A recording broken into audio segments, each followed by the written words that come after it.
you, Catherine. Yes, she's going to join. Thank you very much, and good morning, ladies and gentlemen. It's our Pension Fund Committee meeting of 19th September 2023. I'm Chairman, Councillor Andy Canning, and just like to welcome everybody here today, both online and physically in the meeting. One issue to notice is that we've had a replacement of the member of the committee. Councillor Peter Wharf is no longer the Vice Chair and no longer a member of this committee. His place has been taken by Councillor Gary Suttle, who unfortunately can't make this meeting today, but he will be brought up to speed as fast as we can do in terms of briefing him, so he's aware of all the issues involved with the items that we're discussing today and in the long term as well. Okay, firstly on to apologies. So, Chairman, yeah, we've had apologies from Councillor Suttle, as you said. We've also got Councillor Beasley, who's joined the meeting remotely, and we're also expecting Councillor Roberts to join remotely. And Councillor Rice has just let us know that she's running about 5-10 minutes late due to issues with the trains. A familiar story to many of us, I'm sure. Yes. Okay. Are there any other apologies for absence? We haven't heard from Councillor Christopher, have we? Not heard from Councillor Christopher. Okay. Well, hopefully he might join us later on. Moving on to item 2, the minutes of the agenda of the meeting on the 13th of June. Is everybody content that they're an accurate record? In which case, sign them.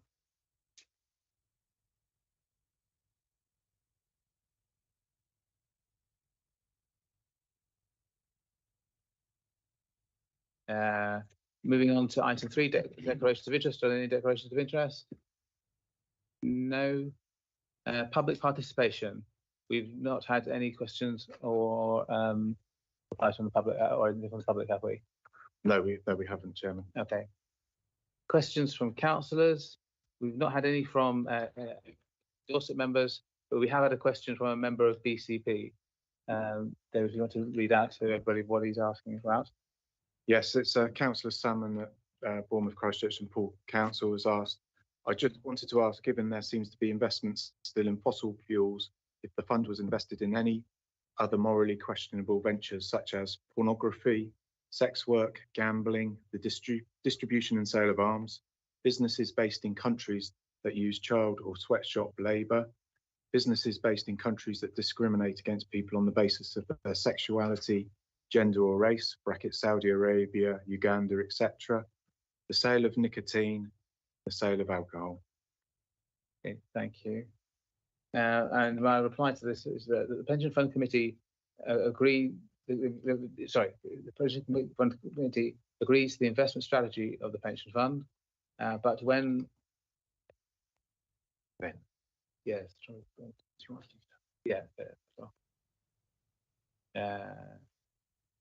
yes, so the Pension Fund Committee agrees to the investment strategy for the pension fund, but then engages external investment managers to deliver that strategy. We do not restrict our investment managers from investing in specific companies or sectors, but they must consider all financially material risks relating to their decisions, including environmental, social, and governance factors that may have to apply to the sectors you have listed.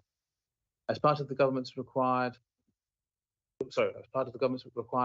for local government pension scheme funds to pool investments, the vast majority of the fund's investments are now managed by the Brunel Pension Partnership, who are widely recognised as a leader in responsible investment. Rather than increase the thematic exclusions across the portfolios, Brunel scrutinises its managers' investments and risk processes, including their approach to stewardship and integration of environmental, social and governance risks throughout their stock selection process. A link to Brunel Partnership's investment and stewardship outcomes report will be included in the written response to this question. I have to apologise, I forgot to bring my glasses today, so I'm struggling a bit to read things. Never mind. I think that answers the question, so thank you. Moving on to item 8, urgent items. We don't have any, do we? Item 6, sorry. No, item 6, yes. Yeah, no urgent items, Chairman. Okay. Then on to item 7, the report from the Brunel Partnership. Over to you, David. Thank you. And welcome to. Thank you very much. It's nice to see you all again. I will be driven by you as to what you would like me to talk about, but what I was proposing, at least, is to touch on the economic and market backdrop over the last quarter, which drove results, and only really focus on the things that are important and not try and forecast anything forward, but then also kind of take that forward and saying, what is the environment we're entering and how might we expect the portfolios to perform, and then run through your portfolios that you own. But there you own quite a lot, so I'm driven by any specific points, questions, areas of focus you'd like me to settle on. Okay, Steve, do you want to? No, that sounds good, David.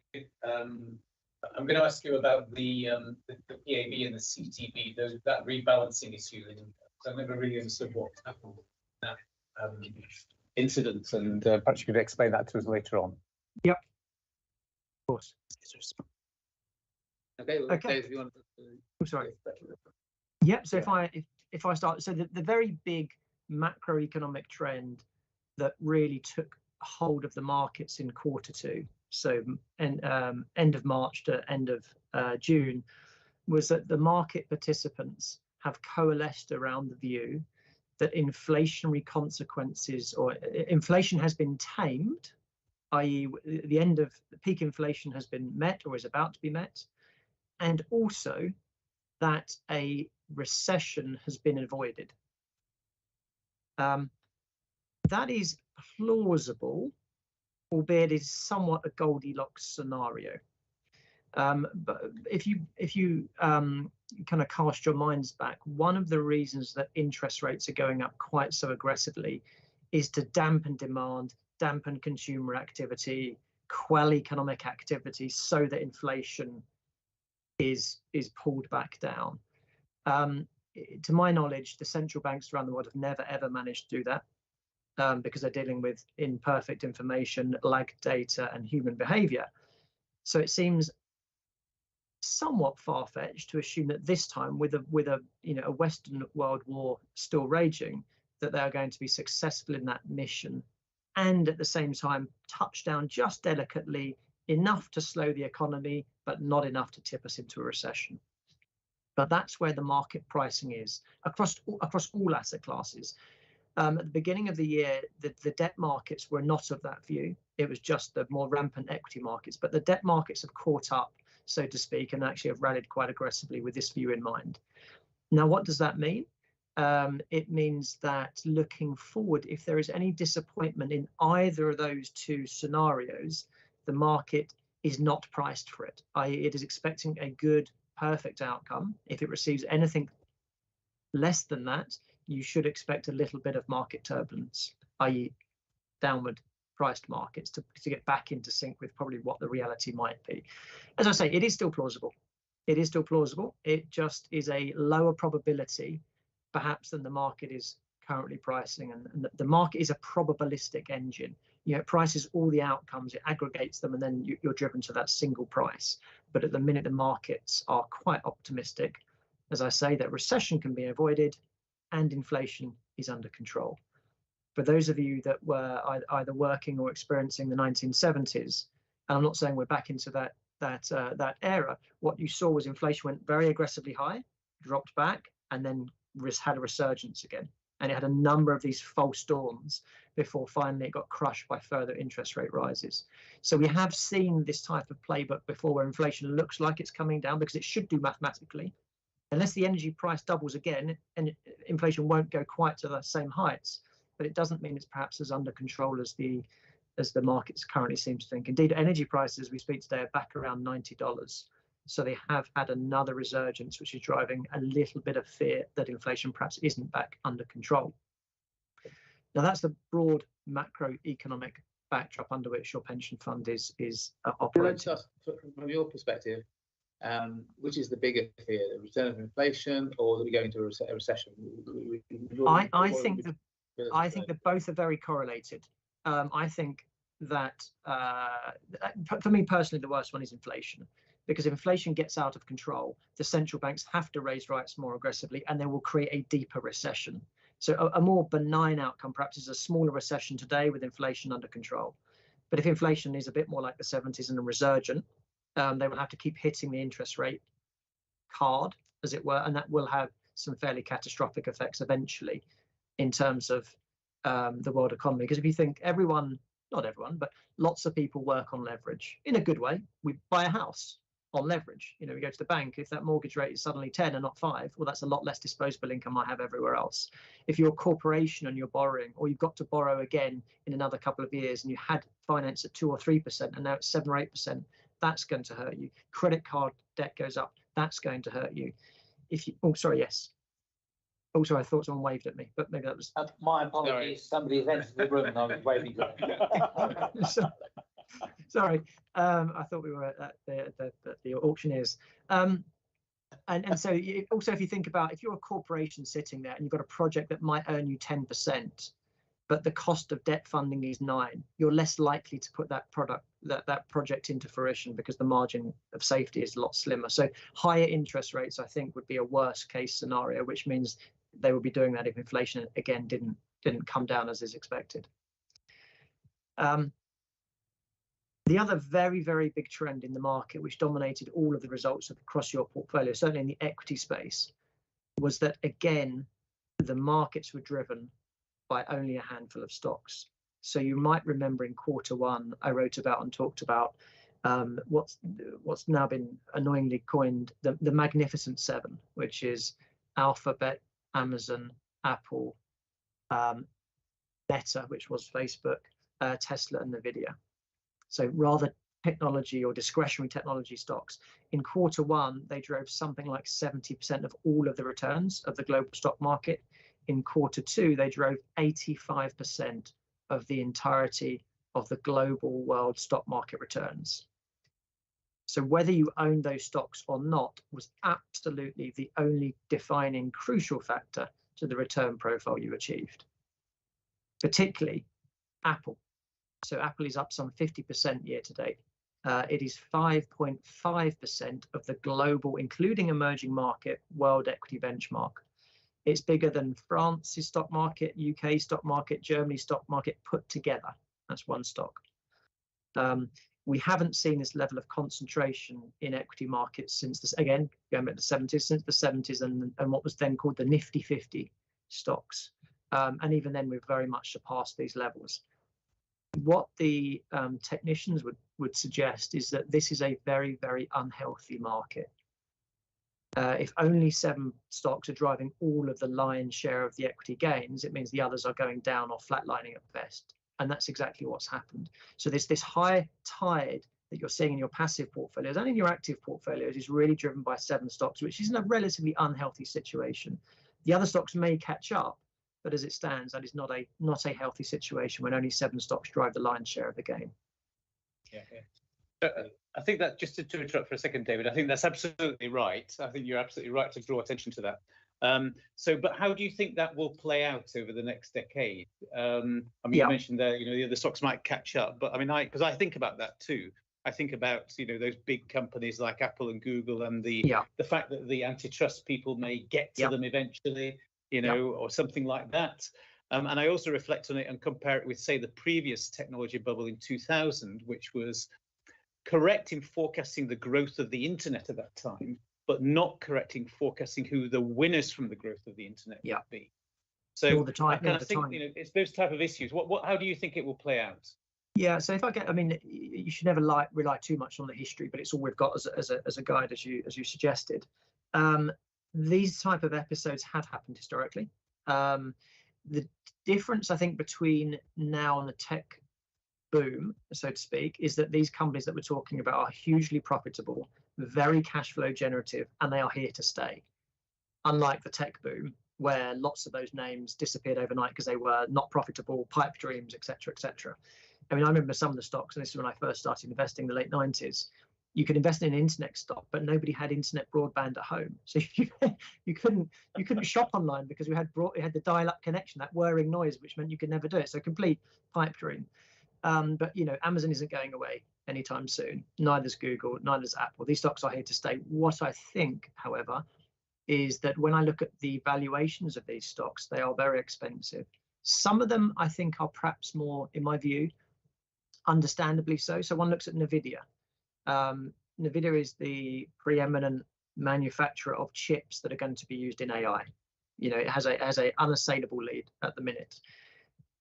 Whatever one's fears or not are around AI, it's a trend that's here to stay, and it's embedded in all of our processes and will be, you know, increasingly. So that is a company that is around for the long term. Probably famous last words. It is also a stock that has had phenomenal earnings growth. So it's had the biggest earnings growth last quarter on record, because everyone is rushing to their door to get these chips, particularly because the US are thinking of banning the Chinese from buying them. So they put on something like $5 billion worth of earnings in one quarter, 3 billion above earnings estimates. So I can make somewhat of a more plausible case that you pay a high price for a company that is growing exponentially into those earnings. What I really struggle with, perhaps Steve, to your point, is if I think about Apple, you know, it's a decent stock. It's a great company for all sorts of reasons. I'm looking at my desk. If I looked around in my children's room, I would see a lot of Apple devices, and that trend doesn't seem to be going away. But its earnings growth is going down. So Apple is a stock now that grows consensually around 10% every year. It now has a price earnings multiple of 30. Now, Apple used to go up because it was priced relatively cheaply. It is no longer priced cheaply for the earnings growth it has. Now, it could reinvent himself. We get the iPhone, whatever it is now, 16, 17, but it's not going to have the transformative type of growth it had when it brought out the iPad or the iPod or the et cetera, et cetera. It's still growing very well. It's still got emerging market demand. But as you probably noticed recently, China is now suggesting that none of its government employees should go near an Apple product, and that might ripple out. Those type of stocks I have a lot more sympathy with, in so much as I think they are priced to perfection and a bit. So I would expect those eventually, the laws of valuation and gravity, to pull those stocks back down. Whereas Nvidia is to my mind a bit more of a difficult one to call because its earnings growth is still so exponential.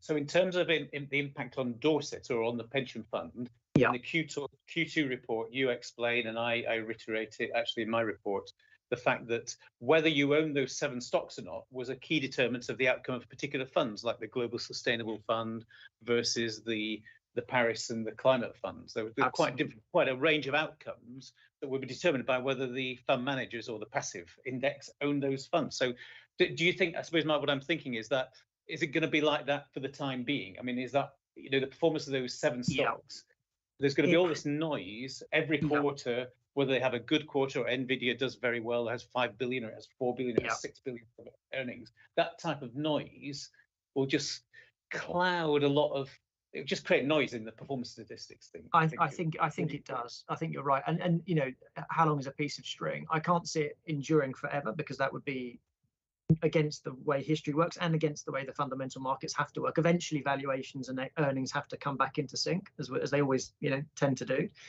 But it's whilst actually going to this quarter, it's a bit more muted, and Nvidia is off, Apple stocks are off. It is still a general theme that those large cap stocks are doing quite well. And Steve's absolutely right. How much you owned of those stocks drove your Q1 report, and your Q1 results and your Q2 results. So very broadly, before I go into the stock specifics, in your Paris aligned developed market funds, the indices that we track there, because they are a quantitative process, it's an index, and you're moving away from fossil fuels and other stuff that you need to in order to get to the Paris alignment, it has increased your weighting to some of those 7 stocks. So actually in your Paris aligned portfolios, you have outperformed what might be called a traditional benchmark. Now that isn't something we claim credit for or not. It just is a outcome of the process of being very quantitative and backward looking with the data, excluding some of the fossil fuels, excluding some of the more UN sanctioned stocks, as is that index constituent calculation.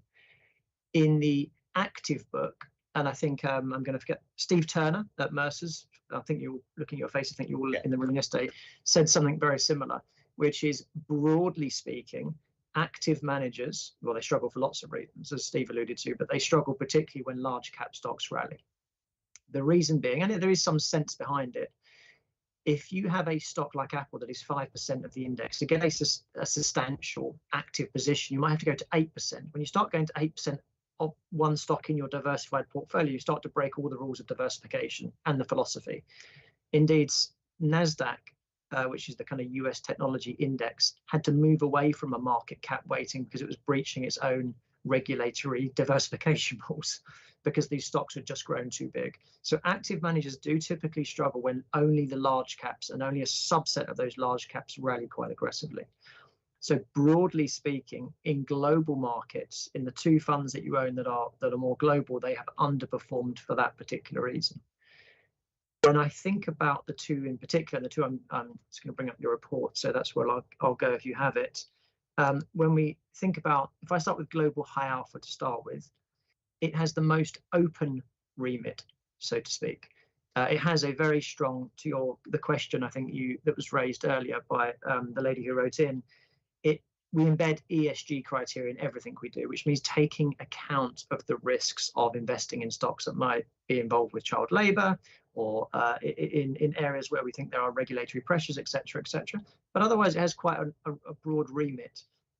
So within there, whilst the fund underperformed by 0.1% over the quarter, the reason it managed to only underperform by that extent is because it has a bigger proportion in those 7 stocks.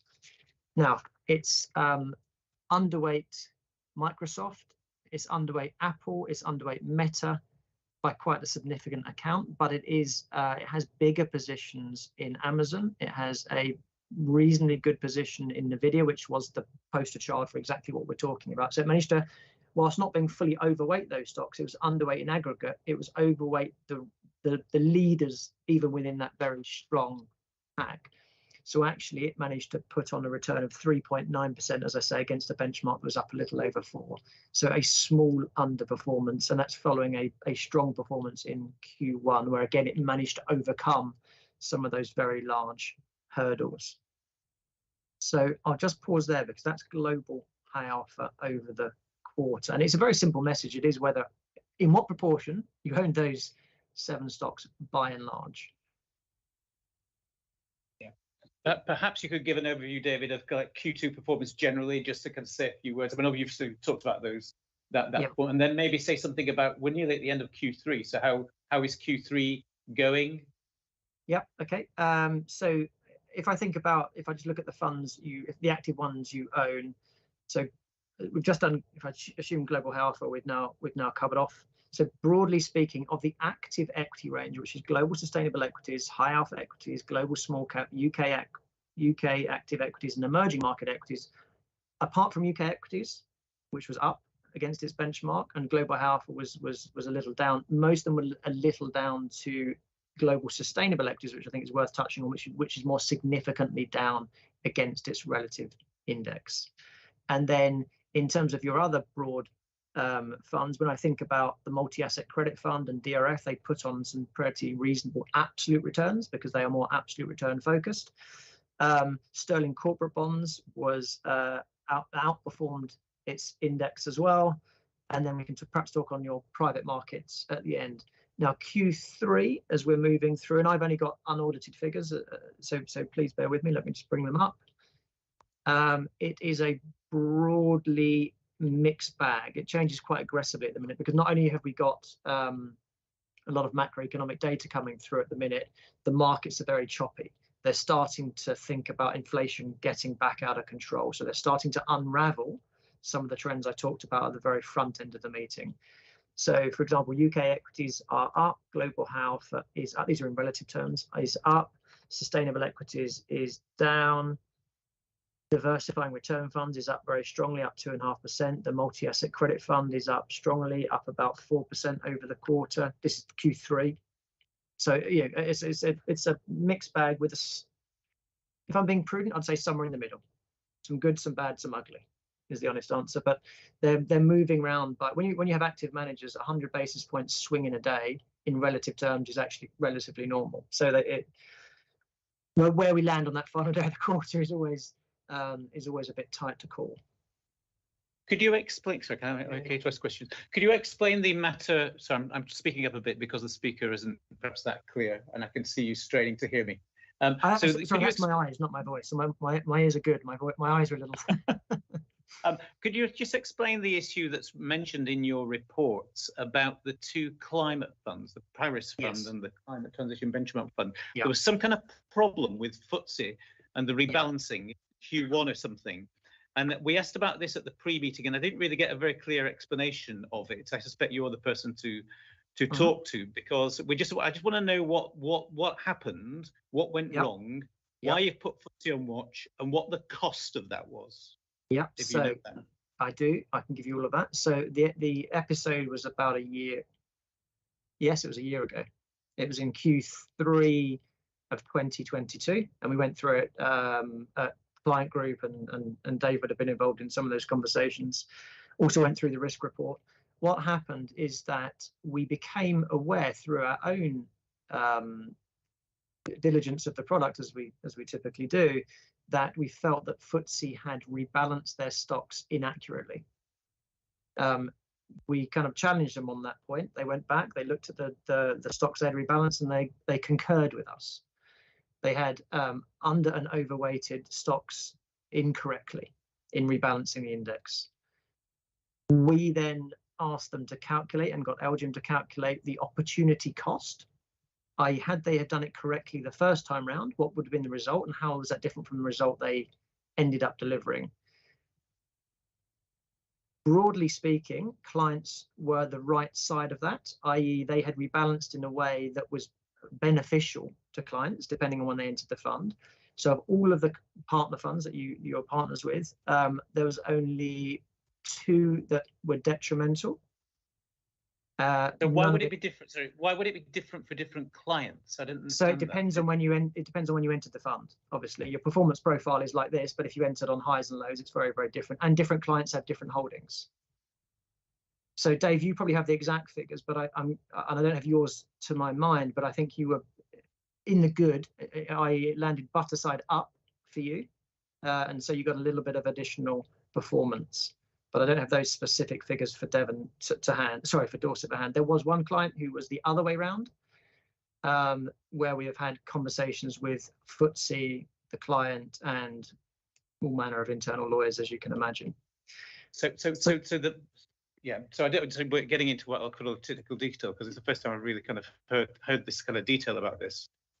So obviously, the fact that it's different for different clients means that it wasn't one specific incident, one quarter or one quarter end or something, or no, it was on one. It was on. Steve, it was on one rebalance. Okay, but everyone joined the fund at different times.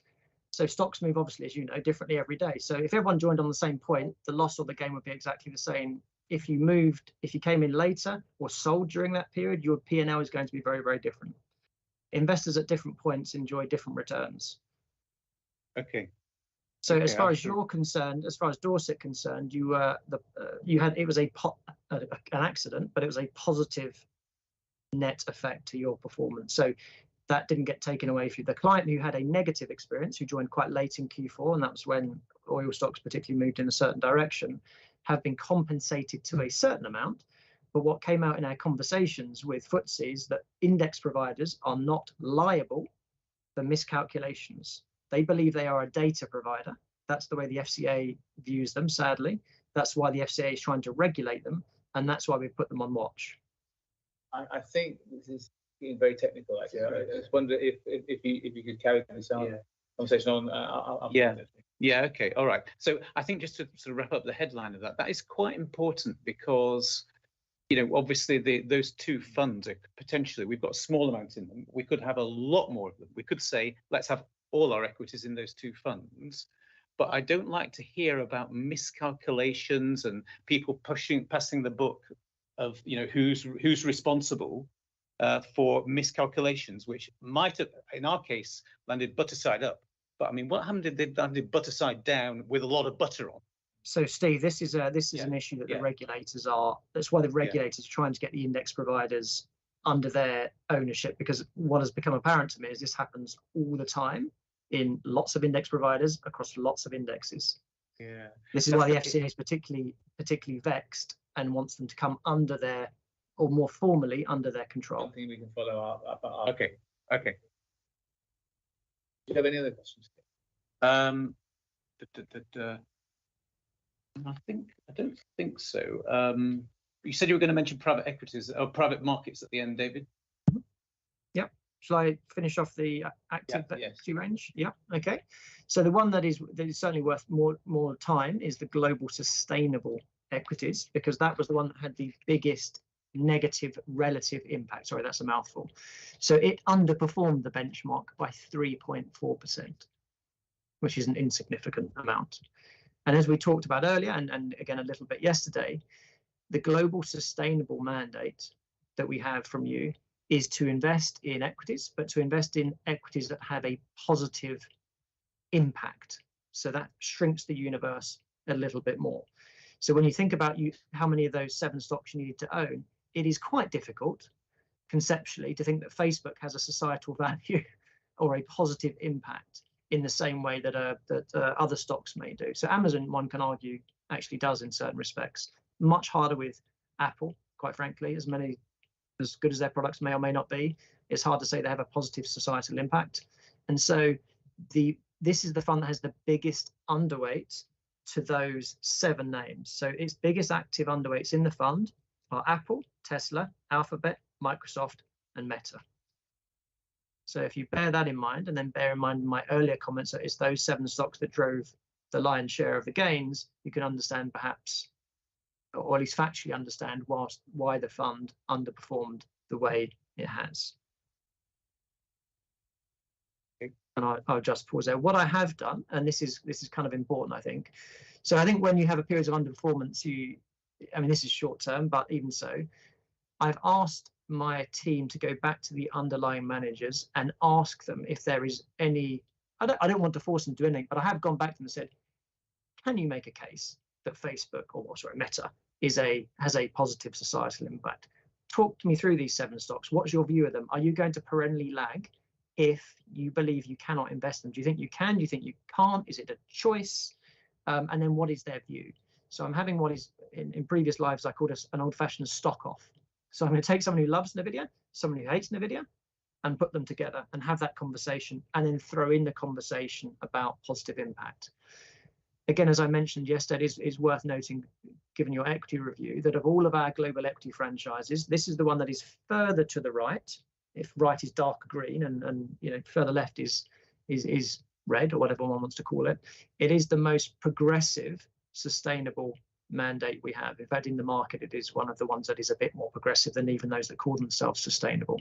So everything is embedded. ESG is embedded across all of our franchise, but this one goes a step further as per your collective instructions and asks for a positive impact. And so it is an active strategy within an active strategy.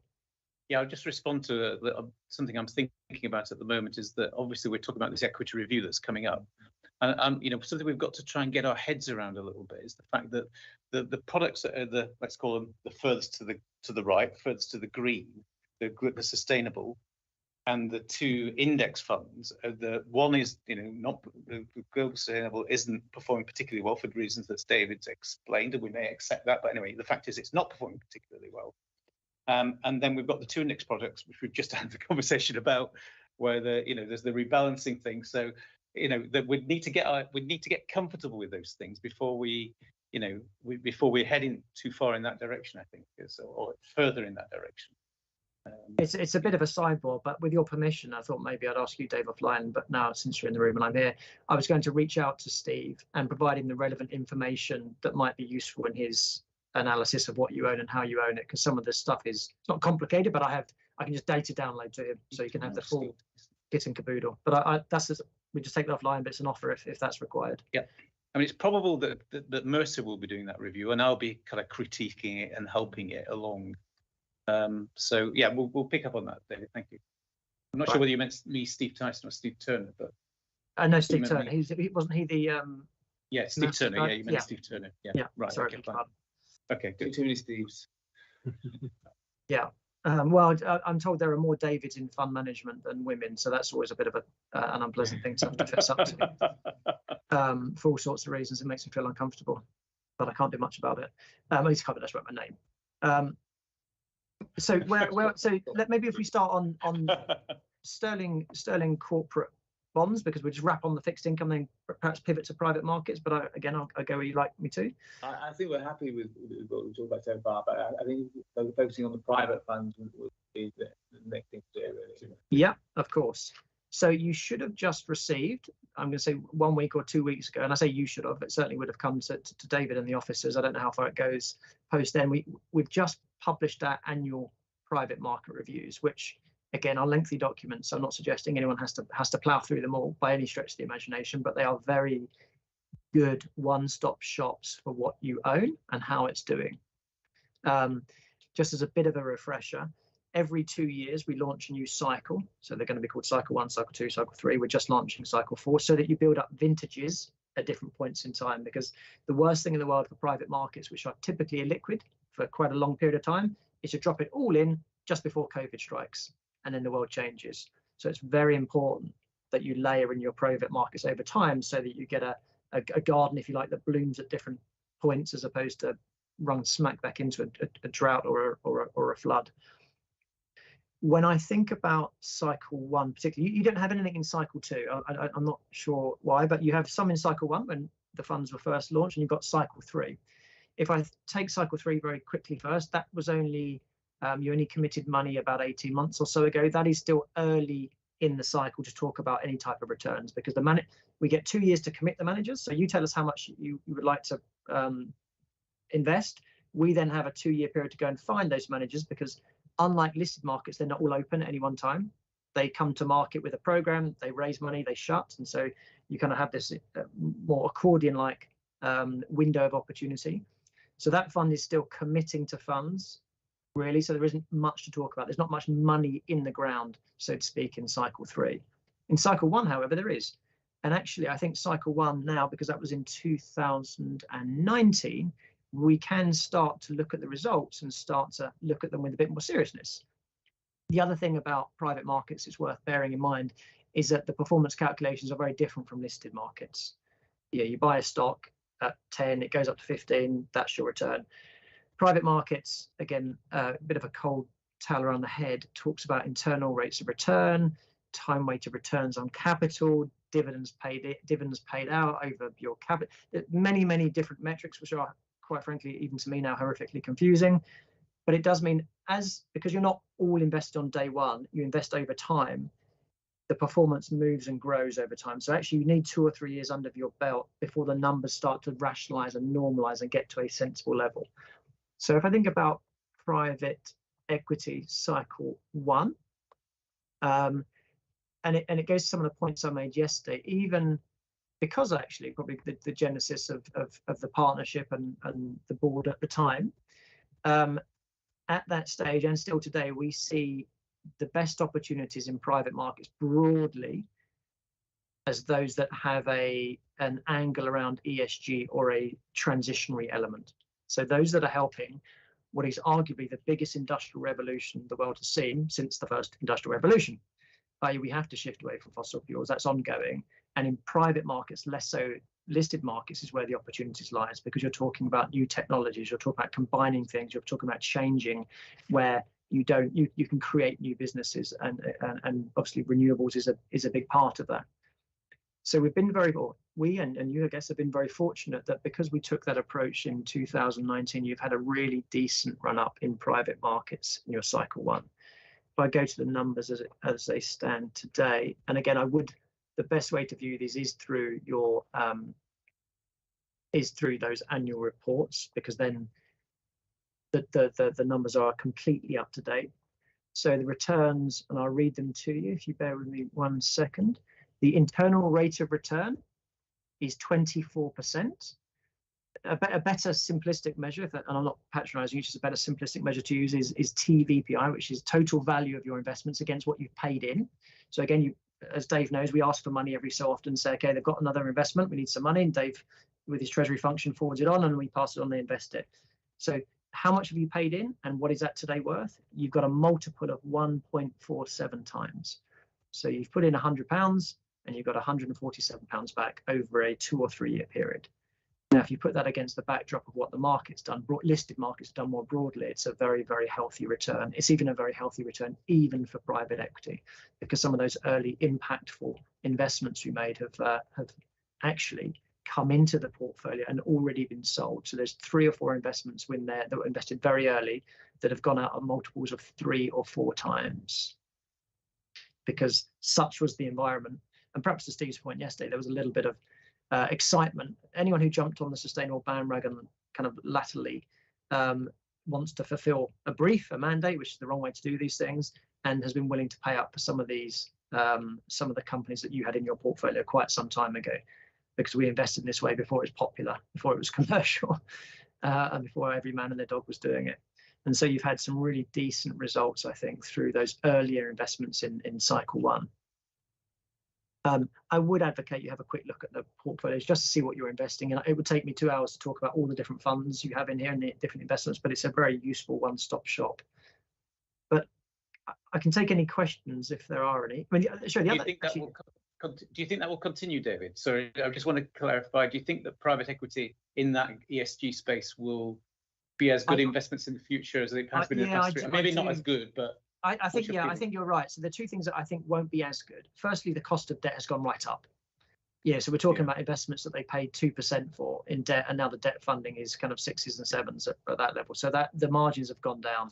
But if you believe, as I do, that the transition is something that is going to happen, has to happen, the opportunity set is huge. It really is. We're finding so many different things. Then it's just about the pricing and the bidding up of those things that we invest in. I mean, I'm just reflecting on the fact, if I could just make an observation, I'm just reflecting on the fact that, you know, what you hear there about the private space is a cleaner way of accessing ESG.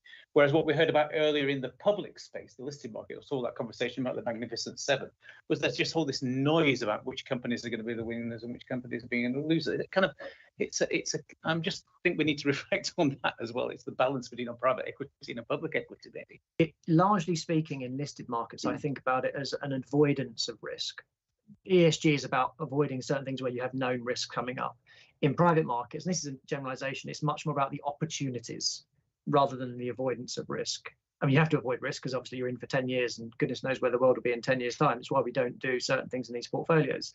But the opportunity set, it's much easier to grasp that transitional opportunity in private markets than it is in listed markets, because these private market investments in the old days used to then come to the public market. So they are kind of earlier in the capital formation cycle. So there's much more opportunity in private than there is in public. The other, I'm sorry. Does anyone else have any other questions? I think that's pretty much covered what we wanted to talk about today. David, thank you very much for a very thorough bit. It doesn't feel like I'm cutting you off, but I think you've covered. No, yeah. We'll be moving on. So thank you very much for your comments today and yesterday as well. Very, very much appreciated. Not a problem. Nice to see you all. Thanks. Right, then on to item 8. And over to you, John. Thank you, Chairman, and my apologies for being online rather than being in Dorchester, but I hope you can all hear me and follow what it is I've got to report on. I'll deal first of all, I think, with the Scheme Advisory Board, which, as you know, is national and is the link between the LGPS and government, particularly the local government minister. And our last meeting was held on the 17th of July. I won't dwell too long on this because most of what I've got to say is about Brunel, it's about the consultation and some other issues. But as far as the Scheme Advisory Board's concerned, there was a lot of internal stuff which I don't think I need to burden the Dorset Committee with. But there are a couple of things which will be relevant, particularly to Karen Gibson, when we get to her report later on, perhaps. First of all, the McLeod consultation by the government, and that closed at the end of June. So we will be awaiting responses to that and the government's sort of next steps, if you like, and the implications that has for us generally in the LGPS, but most specifically for Dorset.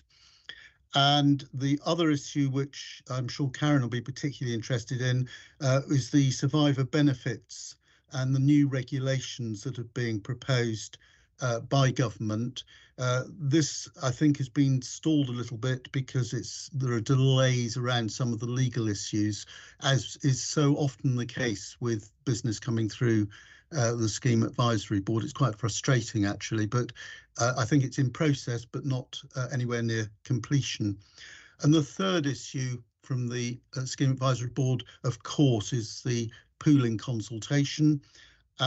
Much more on that presently, I'm sure. And we have a separate item on our own agenda today on it too. The Scheme Advisory Board has put together a working party of some of the members of the board, including myself. And that's been quite an interesting process, steering between different views and different voices on the board. Remember, they're not all representing local authorities. There are employers and employees on there. It's quite a wide range of people, but it's been an interesting process, and I think has helped to inform what we're doing through Brunel and what we're doing here in Dorset as well. So if I could move on, Chairman, from the Scheme Advisory Board to the Brunel Oversight Board. Last Bob meeting was on the 7th of September, so that's the meeting I should be referring to now. What I would like to do, if I may, is to deal with a particular item and then come back to me for the rest of my report, if I can. And the particular item is concerning the proposal for cross-pool performance data. This is something which is very much in the minds of Dorset Committee around performance and relative performance. And we've heard a great deal this morning from David Vickers, very helpful setting that context and background for us in Dorset. But what we did was we bringing forward some of the views that Steve Tyson, as our independent advisor, has held around this and how we could get a discussion going around it. We premised that on the fact that we needed to get the chairman of Brunel on board with doing it, which we did, and we took the item to Brunel at our last meeting, really to float whether or not there was an appetite to examine this and what the general views were, because Brunel has to go by consensus across the 10 constituents, and that's how we operate. And I just wondered if, in preparation for that, following the various meetings I've had with Steve Tyson, with David Wilkes, and indeed with Robert Gould as the chair of Brunel Oversight Board, whether, David, you could perhaps just summarise that part of the Bob meeting for the benefit of Dorset, and then perhaps Steve will want to comment on that, and I probably will too, and then I'll come back to the rest of the Brunel agenda after that. Yeah, thank you, Councillor Beasley. Yeah, happy to do that. So at the Oversight Board, we asked for it to be put on the agenda for the Brunel Oversight Board meeting, and we had a pre-meeting discussion with Robert Gould, who's the chairman of the Brunel Oversight Board, as Councillor Beasley has just explained. Then when we raised it at the meeting, the response from David Vickers, the Chief Investment Officer at Brunel, was that he felt that there was more mileage in looking at doing some further work in terms of peer group investment performance. So rather than limiting it to the other 7 investment boards, to widen that out in terms of the wider investment management board of investment managers. The reason for that being that Brunel aren't a stock picker themselves. They don't go out and pick the stocks that they invest in. They pick underlying managers. So that's, if you like, the universe that they're choosing from. He did also mention some comments about attribution, so improved attribution. So this is kind of getting under the bonnet, if you like, of the numbers that the headline numbers we get in our reports, looking at how much of that is driven by markets, how much is driven by stock selection, how much is driven by currency movements. The response from the other 9 representatives on the Oversight Board Committee was that there were no, correct me if you think I'm wrong, Councillor Beasley, but there was no voices in support of what we were asking for. There were concerns raised about a further burden in terms of reporting. So we weren't able to get support for the position that we were showing with the oversight board. The one caveat I would add to that is that the next item on the agenda, we're going to talk about the local government pension scheme investment consultation, and within that there is an opportunity, you know, if the committee has a strong view on this, there is an opportunity to cover that in terms of our response to the consultation that's there. Okay. May I respond? Yeah. I think it'd be helpful if Steve responded, and then I'll come back in after that, if I may, Chairman. Yeah. Okay. So I didn't know that. That's the first I've heard of that, but that was discussed. That's sort of the first that David has told me about that. So obviously I'm disappointed by that. The reason that I suggested that there should be cross-pool performance comparisons because of a question that came up from one of the committee members at the last meeting, who asked me were there cross-pool performance numbers where we could compare the performance of Brunel against other pools. So I took that away and thought about it. And actually I went to a meeting about 3 days after that at Surrey County Council, where, as I say, asked exactly the same question. And it just struck me, this is an industry where there's not kind of really much transparency in terms of performance. And, you know, transparency of performance, you know, kind of raises standards. I mean, you know, you don't forget that you as Dorset County Council are sort of effectively locked into using Brunel. There's no kind of, we want it to work, obviously, but it is useful to know how the other pools are performing. And I see some of that data, and I know that Brunel is not performing well. And I think you need to do that. And you need to know that, and you need to know what exactly is going on in the other pools as well. Now, where that leads you ultimately is, you know, that's a big issue. But I think it's disappointing that there was no support. I mean, I thought I had heard via various vibes or comments that there was quite a lot of concern about the performance of Brunel and the fact that Brunel wasn't. You know, as we see it in our own numbers, we're now underperforming compared to a few years ago, and that is essentially, it's down to Brunel's performance. So, you know, I thought there would be more kind of consensus supporting that. So I'm quite surprised whether the advocacy of it wasn't strong enough. I don't know, but yeah, I'm disappointed by that, and I'd like that noted. So Chairman, shall I respond to that? Yes, please. Having also been at the meeting, so this wasn't something to just sort of spring on Steve or anybody else in particular, but today seemed the right opportunity to do it. So I don't think it was a lack of advocacy at all, actually, but what it did do was to stimulate a debate, and I think that is one of the functions of the Oversight Board, as we have on many other things in the past. And that debate meant that, yes, concerns were expressed about performance. There's no question about that from a number of members around the table. So I wouldn't want anybody to go away thinking that that was not the case. Okay. The issue was how you take that forward into something that is going to be useful and not overreachingly bureaucratic with no end result. And I think that was the concern.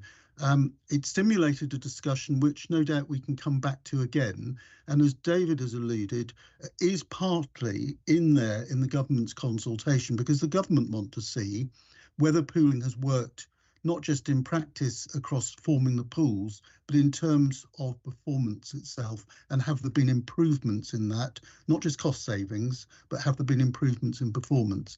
So there'll be an opportunity to come back on that, I've got no doubt. But I don't think there was an appetite in the Oversight Board to jump in and say, yes, we must pursue this right now, on the basis that it's very difficult to make true comparisons, apples with apples rather than apples with pears, if you like. And to do that is hard, but it's also quite a cumbersome piece of work, I would imagine. More importantly, perhaps, is what you do with that data having established it. And I think that is a conversation, a discussion for another day, actually. I think my sense of it was that we need to get through the consultation bit first. I think there's an opportunity, if that's what the Dorset Committee want to happen through Bob, there is an opportunity in the future to come back to it. And I'm more than happy to talk to Robert Gould or indeed anybody else on Bob about it, if we can find a meaningful way of delivering something that's going to be useful to us in terms of that comparative performance. Yeah, I mean, the other thing I would respond by saying is that it's not surprising that we opened the comments by saying that David Vickers thought there was more mileage in peer group comparisons. He's the chief investment officer of the firm that's under scrutiny. Of course, he wants to divert your attention over here.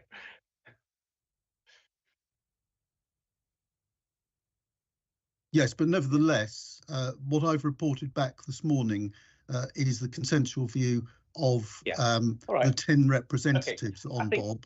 So what David Vickers might have to say at the meeting is all well and good, as indeed any other advisor. But at the end of the day, Bob's decisions are made through 10 people, of whom I'm one. Yeah.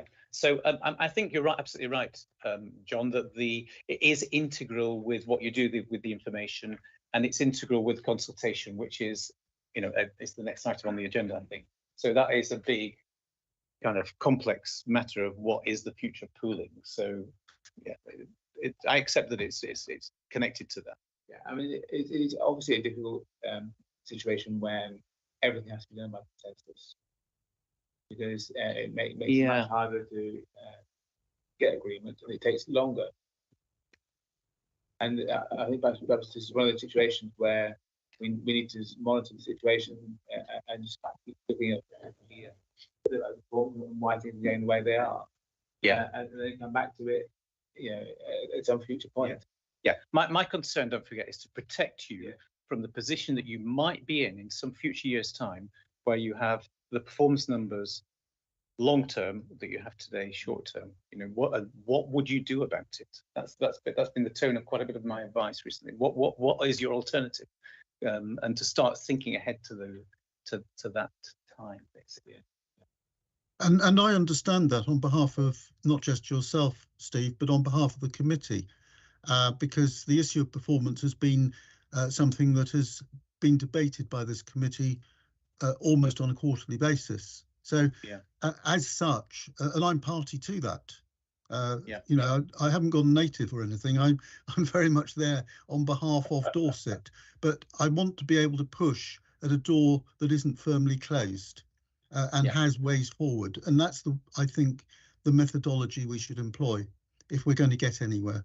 And I'm sure that the committee itself will be not only cognizant of the performance issue, but will want to find a meaningful way forward to try and make that work for all of us.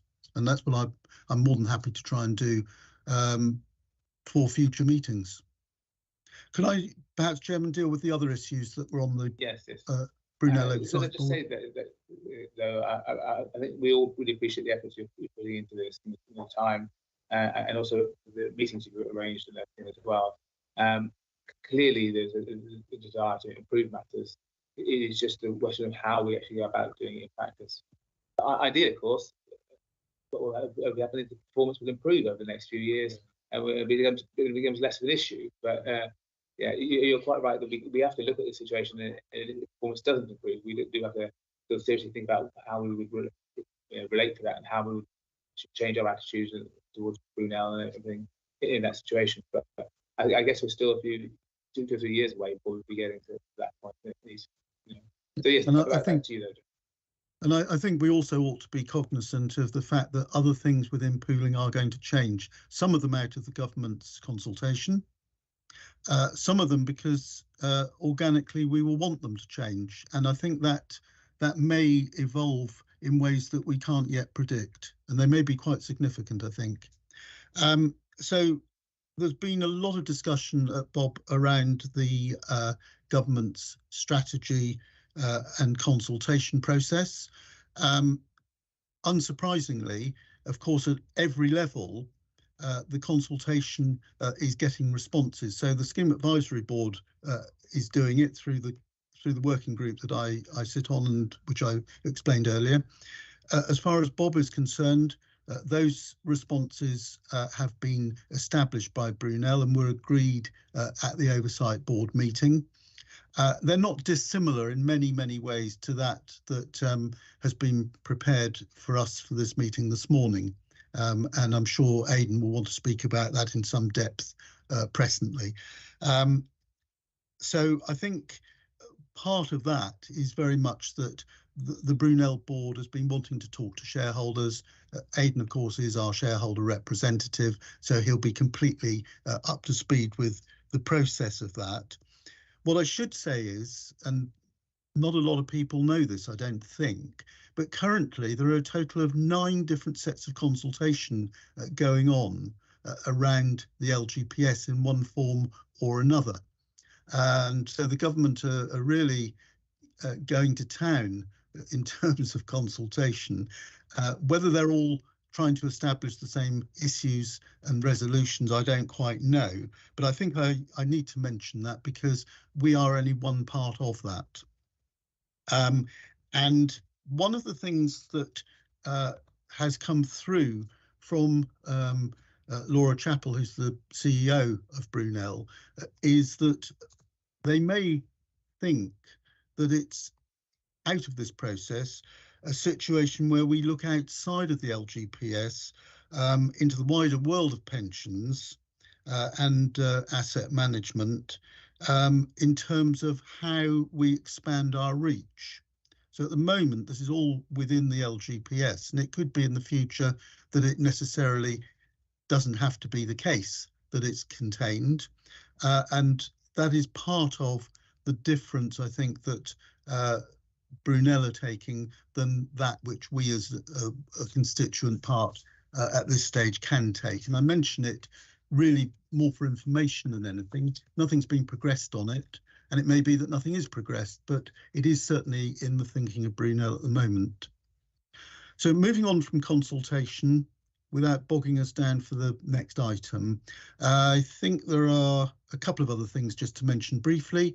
The first is that, as you may know, later next year, Denise Le Gall will be stepping down as the chair of Brunel. So the recruitment campaign began during the summer.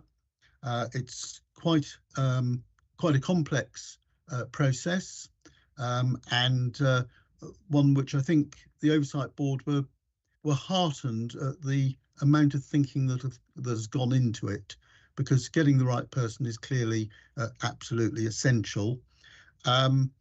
And again, I suspect that Aidan, as shareholder representative, will know probably as much, if not more, than I do about that. But it certainly is well underway and probably slightly ahead of time. Second thing is to say that there was an issue, if you recall, around the people strategy. This is all about the ability of Brunel to attract the right people and to be able to offer the right packages. That issue has now been resolved. And I'm sorry to mention you yet again, Aidan, but a lot of credit, I think, needs to go to you as one of those people involved in it, in fact, leading on it and getting to that resolution, which at one stage, I have to say, looked an unlikely outcome. And if it hadn't been resolved, we might end up in a very different position in terms of the stability of Brunel than that we have ended up in. So I think this committee owes you a vote of thanks for the work you did in achieving that. And there are 2 other items. One is, which was mentioned at our training session yesterday by David, is that the Brunel Investor Day is being held virtually tomorrow. It's in 2 sections, one in the morning, break for an hour at lunchtime, and then one in the afternoon. The morning session will feature David Vickers, so we will have seen him 3 days in a row. And then Faith Ward is dealing with issues to do with stewardship in the afternoon, together with some external advisors as well. So an interesting day. I should be on it, and I suspect 1 or 2 others on this committee probably are attending either in whole or in part. And I think the final thing, Chairman, I just wanted to mention was about transition. Just to say that the global position for Brunel and the 10 funds is that transitioned assets, this is to the end of Q2, so to the end of June, transitioned assets stood at 31.2 billion, and those assets represent 84% of overall transition to Brunel from the 10 funds. And in the case of Dorset, to the end of Q2, we are up to 77%, having crept up from 76% the previous quarter. We lag it, just to remind all of us, we lag it by more than the average, and certainly more than one or two of the funds who are almost at full capacity because of our property portfolio, because of private equity, and because of infrastructure, which are assets that we haven't been able to fully transition over to Brunel. So that will probably remain broadly the case for some time. I just thought it's good to see that comparison, just so that we know where the other funds are standing. So, Chairman, that's my report. If anybody has any questions, I'd be happy to try and answer them. Thank you very much, Councillor Beasley. Does anybody else have any questions? No? Is the recruitment strategy that you mentioned, John, is that now sufficiently clear that Brunel will be able to attract staff at the right sort of level, at the kind of senior positions? You know, they've had trouble recruiting sometimes. Are we taking that's solved now? If I could comment, good morning, Aidan Dunn, Section 151 officer. So what's changed is the remuneration policy. So there's opportunity to attract staff through salaries or increased salary. One of the things that Brunel has really described is that historically they had a niche of being attractive, first of all, being sort of outside of London, Bristol, and being Bristol, and opportunity for remote flexible working away from the expensive city to live in. Secondly, that sense of working for something with such strong climate credentials was a particular niche that was attractive to colleagues, to employers, and that meant that their salaries weren't such a factor, it wasn't so competitive. What they're describing is, over recent years, remote working plus that's eroded, that niche is eroded. The attention to detail around climate change has become much more mainstream. So they're losing their niche attractions, therefore salaries is a factor. So they're trying to make the remuneration package attractive. It's a very competitive market, so I wouldn't say the problem's solved, but neither am I aware of particular areas that are struggling to recruit at the moment. So it's a risk. Anybody else? Thank you very much, Councillor Beasley. I really appreciate your work. Thank you. Thank you very much, Chairman. We go on to item 8, and David. Thank you, Chairman. David Brooks, Service Manager for Treasury and Investments. So in July, the government published a consultation seeking views on the next steps on investments for the LGPS in England and Wales. Consultation is open until the 2nd of October. Consultation seeking views on proposals relating to the investments of the LGPS, and the areas that it covers are asset pooling, particularly the speed of transition of assets to pools to date, looking at further the things. The consultation also looks at levelling up investments by the pension funds, LGPS pension funds, the opportunities for further investment in private markets, and then there's also probably more technical areas in terms of investment consultancy services and the definition of investments.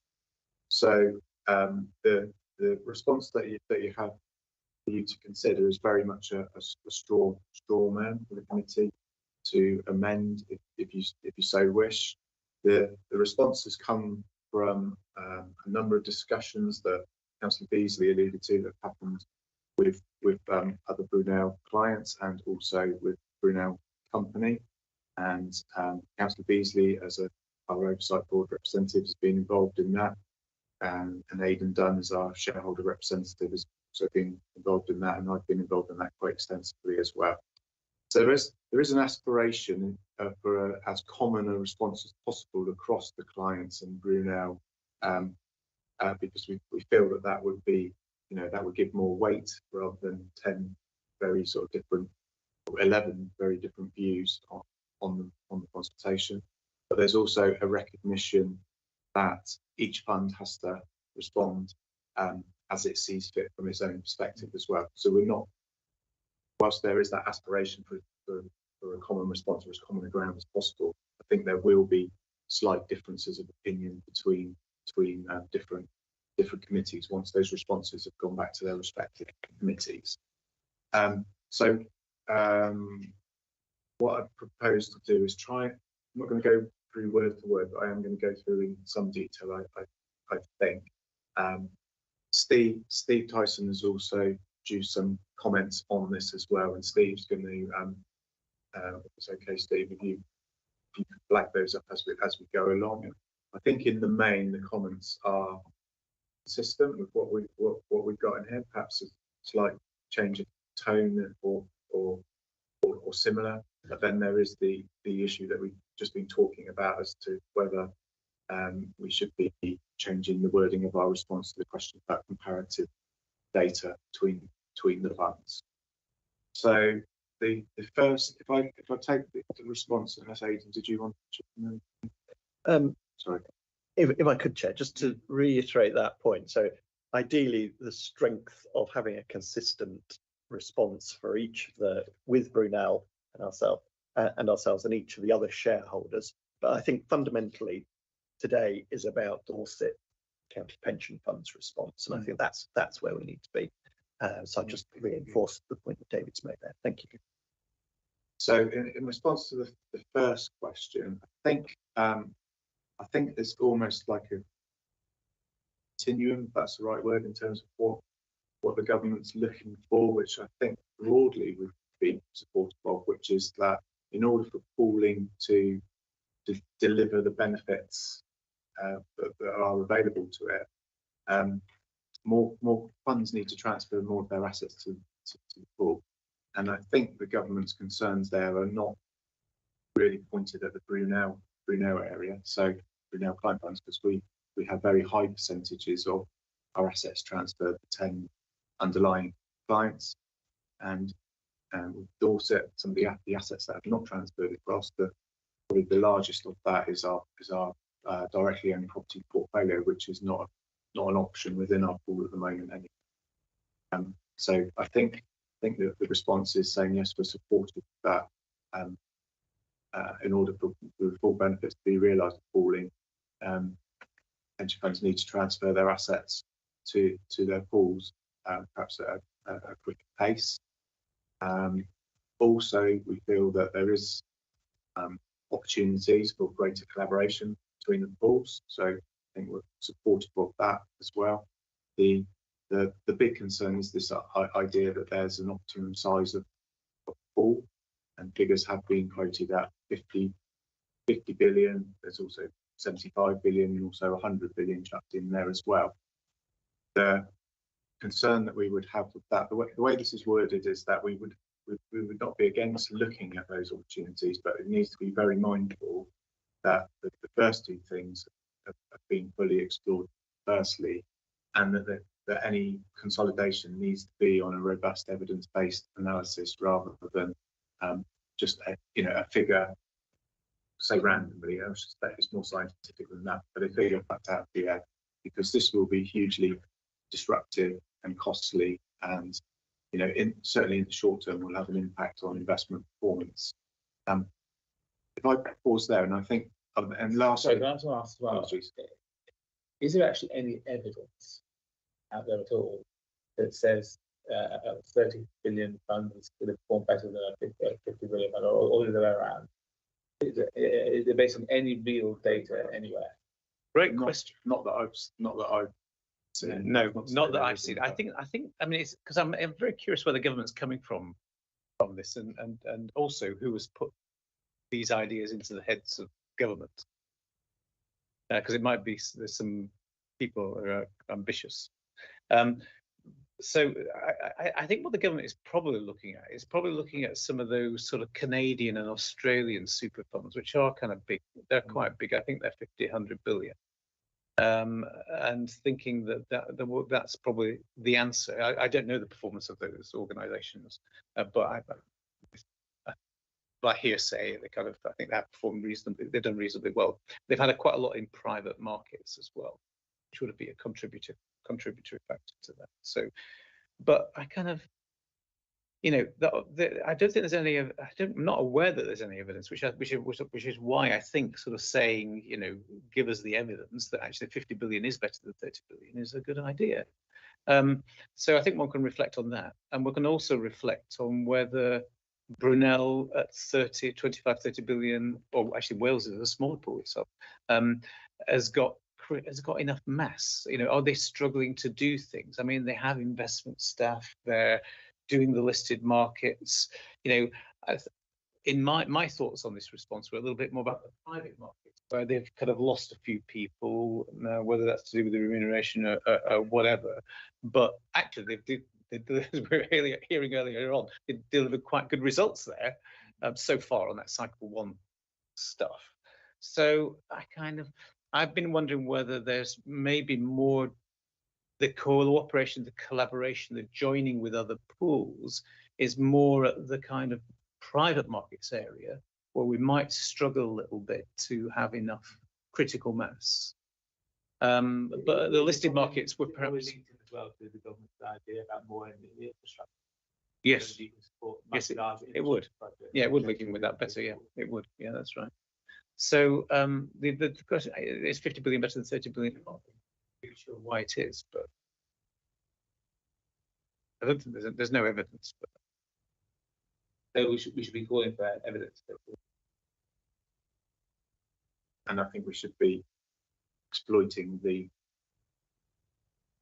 easier, it's all relative, the easier opportunities of assets, funds generally, not all set, but going into their pools and looking at collaboration. And as Steve was saying, that maybe that collaboration should perhaps focus more on the private markets as areas. But any moves to changing the pooling structure need much more evidence behind them, because there are other factors as well in terms of the governance. So, for example, at the moment, Brunel, there are 10 different funds, 10 different clients. I would say over the however many years Brunel's been existing, the consensus and the common ground has been surprisingly very good across 10. But if you compare that, say, with the London Collective Investment Vehicle, where there are upwards of 30 different voices. So the current Brunel model, in my opinion, isn't necessarily scalable for any more than 2 or 3 at most, additional funds coming in. Also, the Brunel funds are all generally of a similar size. So the difference between we're not dominated by 1 or 2 very big funds, whereas some of the northern and Midland pools based around the north and the Midlands, they can be dominated by 2 or 3 very large pools. So there are other factors as well, and so I think the first thing is there needs to be compelling evidence that this will deliver benefits, rather than it being perhaps more of a sort of textbook kind of theoretical thing. And the other thing I would say is that we've only just got over the costs of the transitioning to Brunel. I mean, it's sort of barely had time to settle down.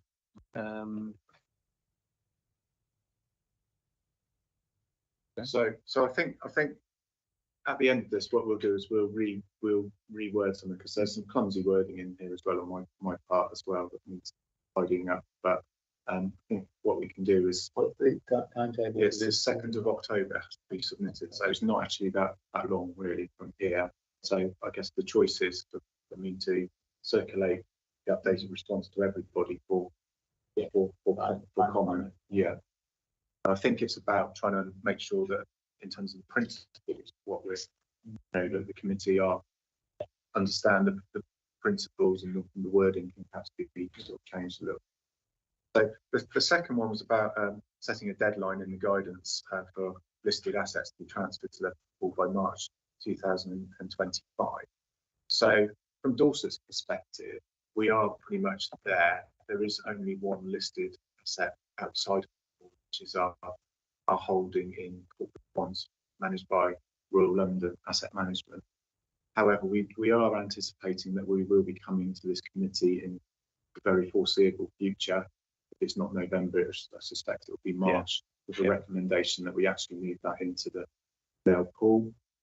Brunel's pooled product is managed by Royal London. It's virtually identical. Yeah, there are some differences, but overall it's very, and we know that Royal London have been Dorset an excellent manager. The performance is always relative to the benchmark, has always been very good. Any different market conditions. But taking a sort of slightly wider view, rather than we're all right, Jack, and we're going to, say yes, we're happy for that to be imposed on all the other funds. I don't know where funds have not transitioned as quickly. I'm no expert on their position. We can't really comment on that. To determine. However, what we have said is that we would say we're happy for there to be what's in here is we're happy for you to say that there needs to be an opportunity for funds to explain why, comply or explain. So rather than you must, whatever the cost, whatever the implications, you must have those assets transferred. If you don't, you need to explain the reasons why. Yeah. But I don't think it's for us to determine what other funds do. Councillor Beasley, so I think. Well, Chairman, it was just really on both those two, just to deal with the second one first. I think there is, understandably, actually, frustration by the government over the lack of transition from large parts of the LGPS, not including those constituents of Brunel, and others who haven't really entered into the spirit of pooling. And I think it's really to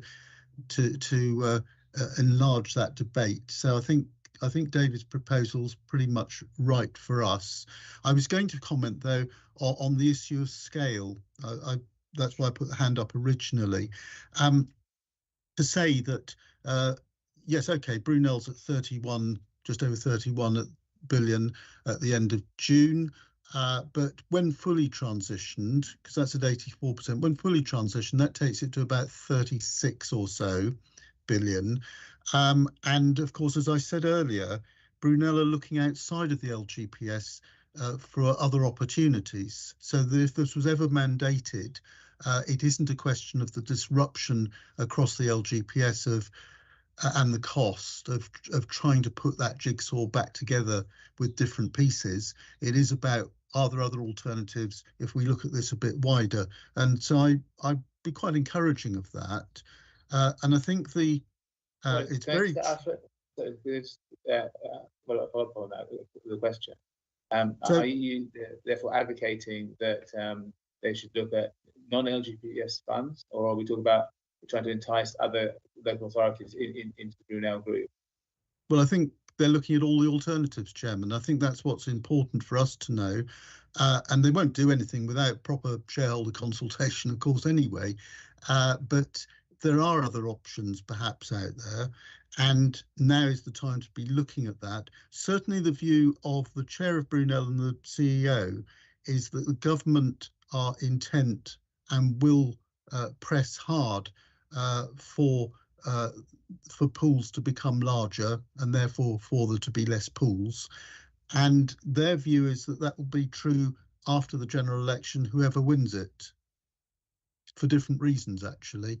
And so therefore they need to be properly prepared. And I think all I'm saying to committee is this, that we're not waiting for the government now or at a later government to do unto us. We're making sure that we're properly prepared with whatever alternatives are out there, so that we can fulfil our fiduciary duties to the best of our ability without having too much overbearing government influence. So I think we've got that about right. And I think we're probably slightly ahead of the curve at the moment, but we need to stay there.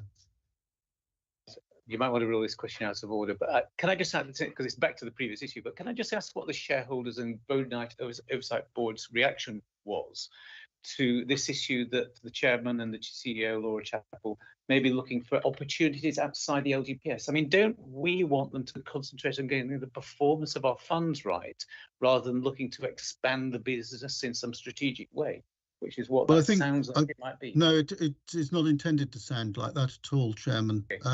Absolutely not. The expansion of that was in a private conversation with both of them. Private to the extent that we were trying to understand better how the pooling arrangements would work and the position of perhaps the Scheme Advisory Board into the Brunel space.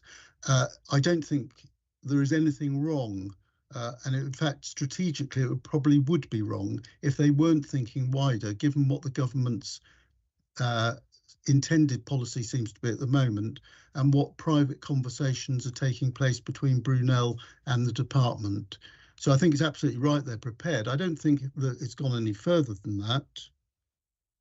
And indeed, it won't go any further than that without proper discussion between shareholders and indeed the Oversight Board. But to do nothing and not be prepared, I think, would be a mistake. And it may not go anywhere, given that government haven't mandated anything to do with pooling thus far. So mandating a specific part of pooling strategy would be probably breaking the way they've approached it up until now. The fact is, Chairman, none of us know. So therefore, we need to be looking probably across a range of risks to make sure that, if necessary, we're properly prepared. And I think we would be rightly critical if they were not doing that. Yeah, so I don't understand what it is that they're preparing, whether it's for LGPS expansion or whether it's for acquiring pension funds or clients that are non-LGPS. I mean, the way I heard it was something outside of LGPS. They're right to prepare for LGPS change, but in my view, but I don't have all the facts, so I can't really comment. But it sounded like they were trying to attract clients from outside, which we don't want to do that. We want to get our fund right. Well, this is I just went briefly from sort of the shareholders. So we as shareholders sort of meet regularly with Brunel and the shareholder forum. I think the reality is there's potentially things might change as a consequence of this consultation, and it's right that Brunel assess the options of reacting to a change in the environment. So as shareholders, we've asked them essentially to do a desktop SWOT analysis of what are the implications of different options, but with a heavy caveat of don't let this distract you from performance, perform, investment performance. Yeah, so I think we're not expecting sort of detail, or we certainly haven't requested detailed conversations and bits of work to be done. It's kind of desktop analysis at this stage. Bear in mind the comments that you made earlier on about how you just finished your where we are today, to immediately then go embark on another period of major change would be difficult. But as I say, nobody knows for certain, and the ball is in the government's court, isn't it, at the end of the day? So David. No, thank you. Sorry. Sorry, I just wanted to ask about your comment, Andy, about larger pools being able to invest in larger infrastructure projects. I was just wondering what you meant there. I think if we're talking at the moment, if we want to invest in major environmental, for example, we would only have £1 million that we could put in. We're not on a larger fund by ourselves. And theoretically, if we work collaboratively with the rest of the pool, we can invest more in that project. Or be more diversified in that investment. Yeah. Part of a bigger thing. But we could just work with other pools. Yeah. There are several options we could take, but I'm not convinced that a 50 billion fund necessarily has much more than a 30 billion. on the listed side. So onto question 3, which is within consultation sets out characteristics, which I'm not going to run through here, but the broadly supportive, how that's set out. The one concerning one is pools should be actively advising funds regarding investment decisions, including investment strategies. So we want to make the point that the pools are there to implement strategies and provide suitable investment products. And I think there's a clear risk of conflict of interest if those pool companies are actually involved in the setting of strategies. Steve has picked up, and you can chip in here, that you think potentially there may be a misunderstanding of what they mean by strategies. And when they talk about strategies, they're actually talking about products. Yeah, so I think Steve's therefore saying, so I think, Steve, you're certainly supporting the agreement that the proposal that they should not be involved in setting the strategy. But in terms of the products, that's right. Then there is kind of a bigger point up here. But if you, do you want to chip in with your? No, that's it. That's it. I just wanted the use of the word, and I noticed that Mercer in their response, in Mercer's response to this as well, they pick on the same thing. So basically, this committee is responsible for the strategy.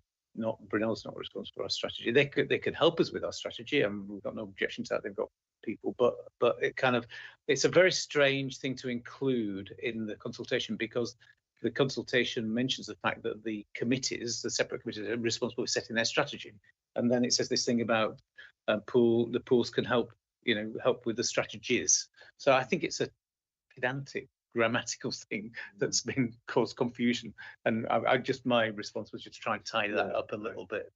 Thank you for that, and the revised version will make that distinction between two things so that we can make our views very clear on those. I'll keep going on. I think the next question is about a training requirement, and just a requirement for a training policy and to be reported against. So I think that would be welcome, and it's something that we do at the moment, but personally I don't keep on top of it as much as I should do. Therefore, having that as a requirement will ensure that we continue to do that. What it's called off the top of my head, but with private pensions, there's a training course that trustees go through. There's the TPR pension toolkit. Is that what you're referring to? I think so. Yeah. I mean, looked at that. It does seem to be a very good idea for potentially a framework, at least for training for this committee as well. It's also an anomaly, isn't there, in that the board, which sits alongside the pension fund committee, to undertake mandatory training, and yet members of this committee don't. Clearly, that's a nonsense. But we do have training. We do. It's the mandatory. It's the mandatory nature of it. Yeah.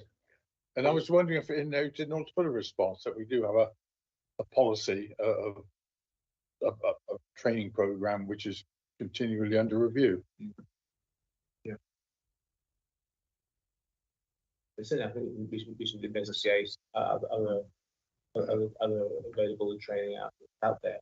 The advantage of that, when we do talk about it, is it's thought through and it's structured, so it does cover everything.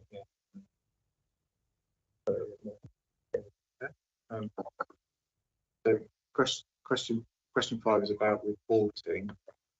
So this might come back actually to the conversation that we had earlier in terms of the reporting. So I think we've said in our response that we're supportive of pension fund has to report its activity in a number of different ways to a number of different people, and we would be supportive of anything that ensures that that's more consistent, so that we're not reinventing the wheel over and above. The potentially contentious bit then is about the requirement for funds to report net returns against a consistent benchmark. I think Steve's comments that he's put forward is saying, whilst reporting against consistent benchmarks has a risk of misinterpretation, we welcome any initiative to measure and compare the performance of all LGS funding pools openly and transparently, and we believe that is one component of raising performance standards.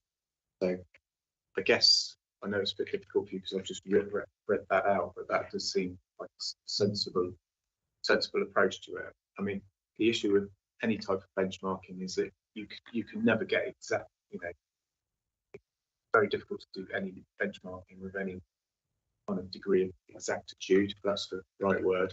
But the other option is not to do anything at all. So I think there are concerns that potentially it could be misinterpreted.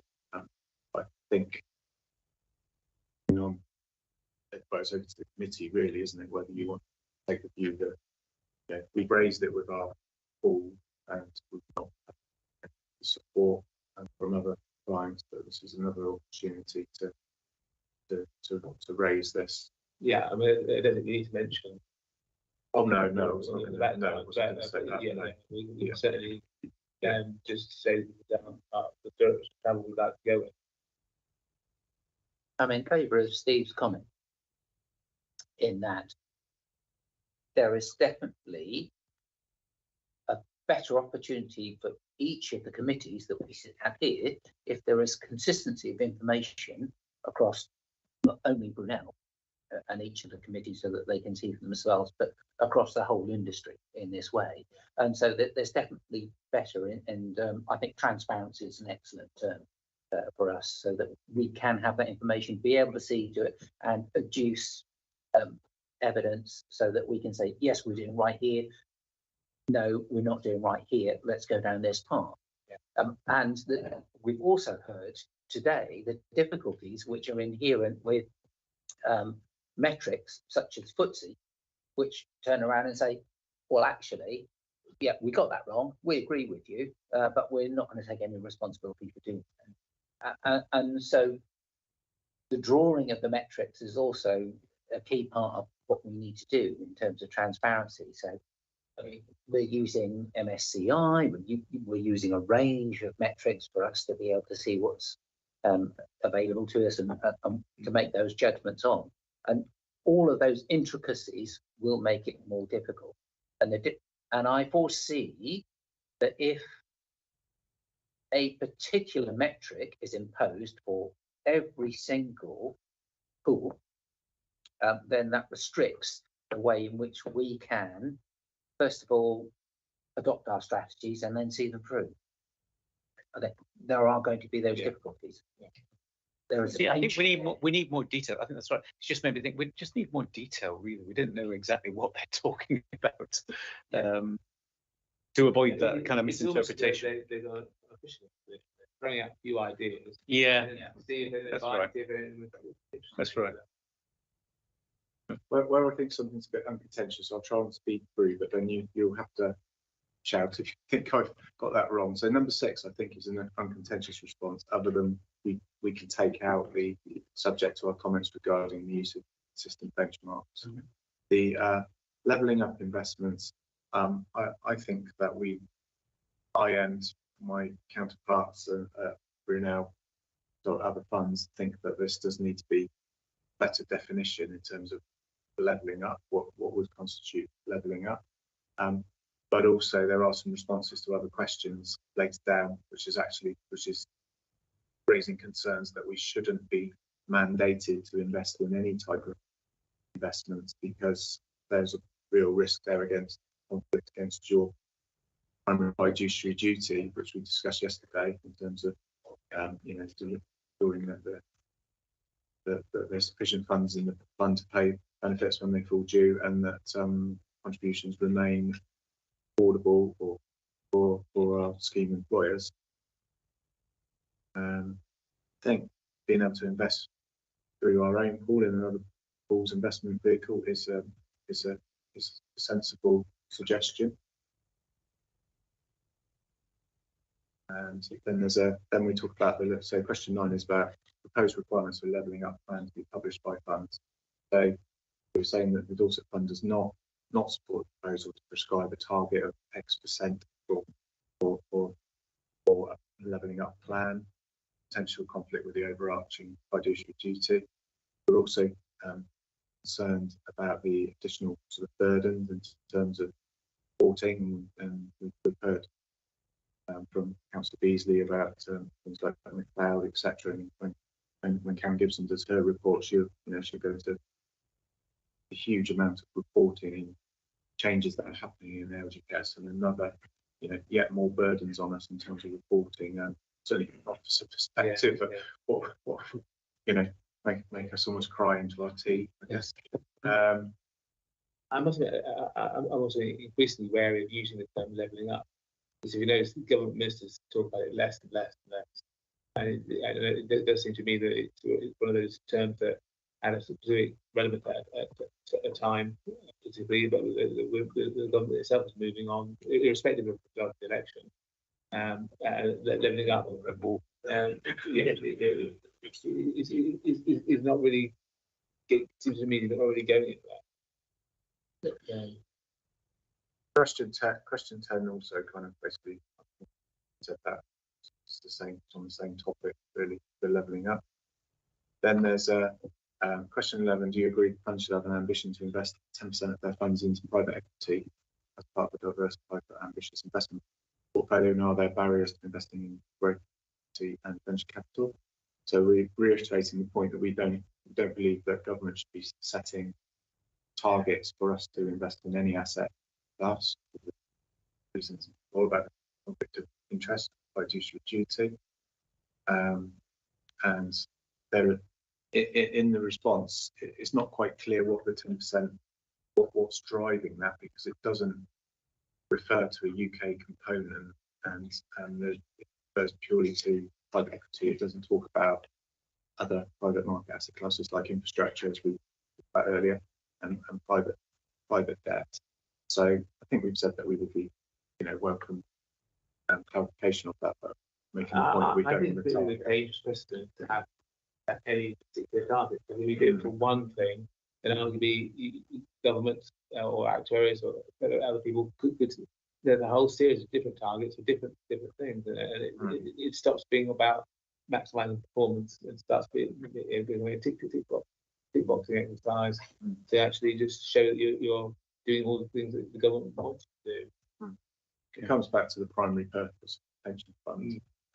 It's not to deliver government policy, it's to provide pensions to pensioners. And at the training yesterday, Steve Tyson, emphasised the sensitivity of achieving our discount rate and what impacts that can have. If your hands are being tied that you must invest in certain asset classes, I think that makes that what's already very challenging even more difficult if your hands are tied.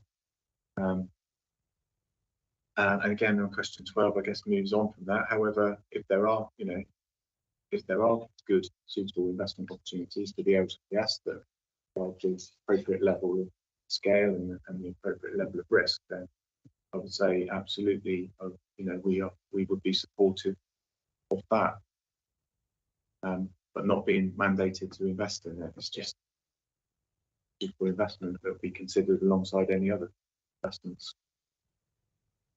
I'd just say if the government mandates that local government pension scheme should invest in a particular area, let's say private equity, but then over the next decade that's absolutely bombs. Well, who's got to pick up the price for that? At the end of the day, it'll be the employers and that. But then, you have the right to say to government, well, we didn't want to do that. You told us we had to, so can you just bung us some money to cover the losses of it? Then it starts to cloud who's got responsibility for what you're doing.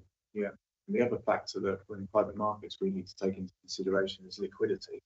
So, you invest in private markets, very difficult for you to get out of those.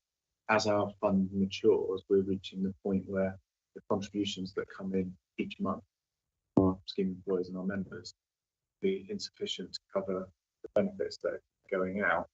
So we'll be looking at the liquidity mix of our investments as well. So if you've got a targeted to have an X% in private markets, that may be fine today, but in 5 years' time, it becomes quite restricted.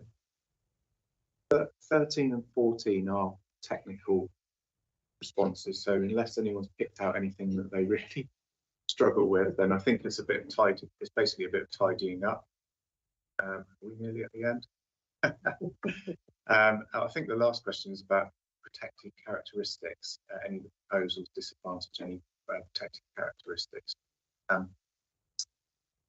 Not that I can see, not that anyone else I think who's commented on this can see. So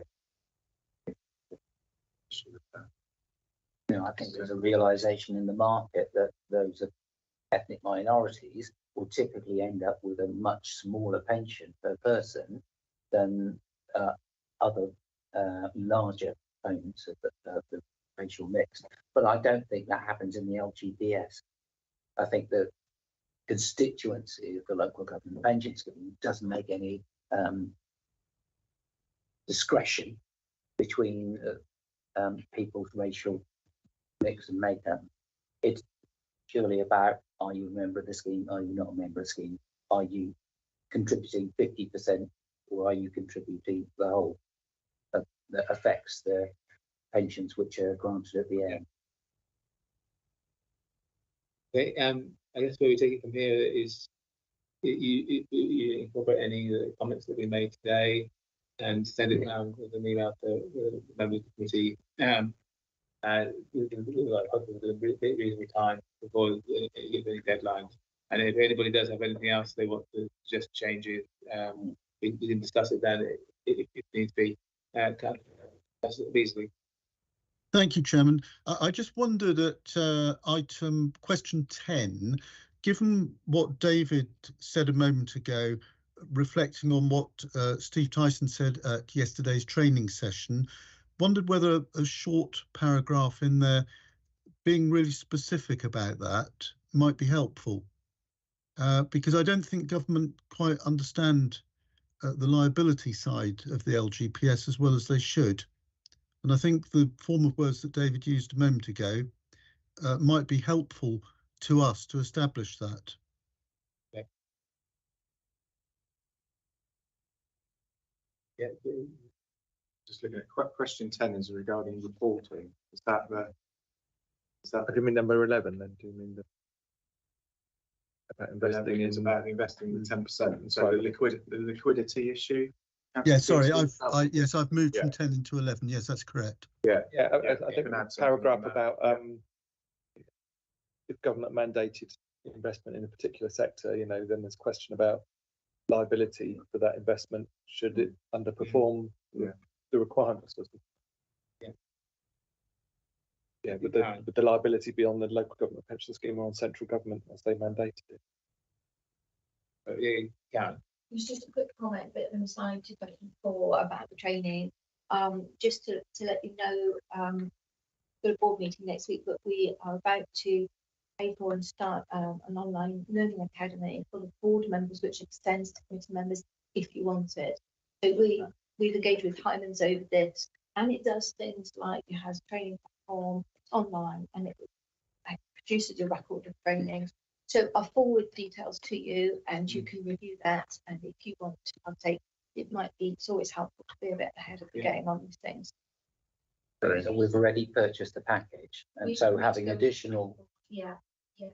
But you pay by number. So we've reviewed it with the chair of the board. We already have a training record and plan, but it's just helpful to have that online and have it formalised. But it's not over expensive, and we can extend that to larger groups so the committee can order that. Having that external audit, being able to demonstrate the training which is taking place is good achievement for us as Dorset. Okay, good. Well, thank you very much for that. Therefore, we'll move on to item 10. Steve. How are we doing for time? Can I just say? We are running a bit behind. Like how far behind? 10 minutes or? Got your report. About and Karen. We're about half an hour behind. It's just to be an idea, because I mean a lot of the stuff that comes out in my report is actually sort of covered already. What we did yesterday, and yeah. So yeah, the report's there. It's in a new format. It's orange. It says Apex rather than MJ Hudson because Apex has acquired MJ Hudson. There are some new things in there, like there's a table and some charts at the back. I mean, it's a lot of the stuff we were already covering earlier in the presentation. Really, certain aspects of the market being very strong, bonds having been somewhat weak. We've covered essentially the performance commentary that I put in there. There's some charts at the back on inflation, which is beginning to peak out somewhat. And you can see some charts on global equity markets. So I'm not sure really I need to say too much about that really. Maybe we should think about the structure of the agenda a little bit. I don't know. So I think we've covered pretty much everything I was going to say. Yeah, I guess the point, isn't it? If we've already another parts of the agenda covered items in your report, then that's all well and good. Yeah. I guess it won't always happen that way. So I think that's why we want a separate report from yourself and focus the community on different issues. Yeah, we might need to particularly report as a separate item. But today it's just happened to be that we've pretty much covered all the material. Yeah. In which case, then, unless anybody's got any specific questions to Steve that haven't been covered already, no. In which case, then we'll move on to item 11. David. A chance to rest my voice from the last one.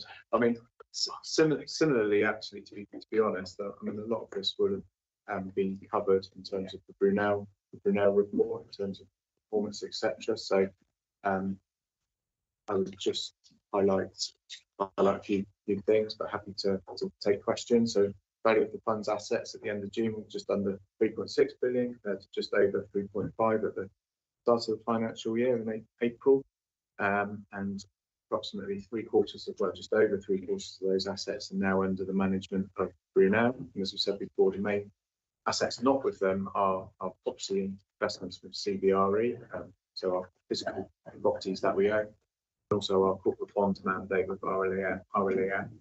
We do have some legacy holdings in infrastructure and private equity as well, with IFM, Federated Hermes, Aberdeen Standard, and IFM. So the total return for the pension investments over the quarter to 30th of June was 1.4%, which is equal to the combined benchmark. Obviously, there will be differences between individual assets, those that did outperform and those that underperformed.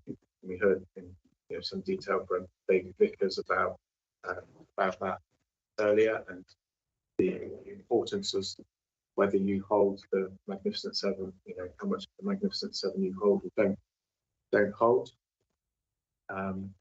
The return over longer periods, 12 months, June 4.3% compared to benchmark return of 5%, and over 3 years the annualized figure 5.8 compared to the benchmark of 6.2, and for 5 years 4% compared to 4.7%. So we're still lagging behind our benchmark, combined benchmark over the longer term.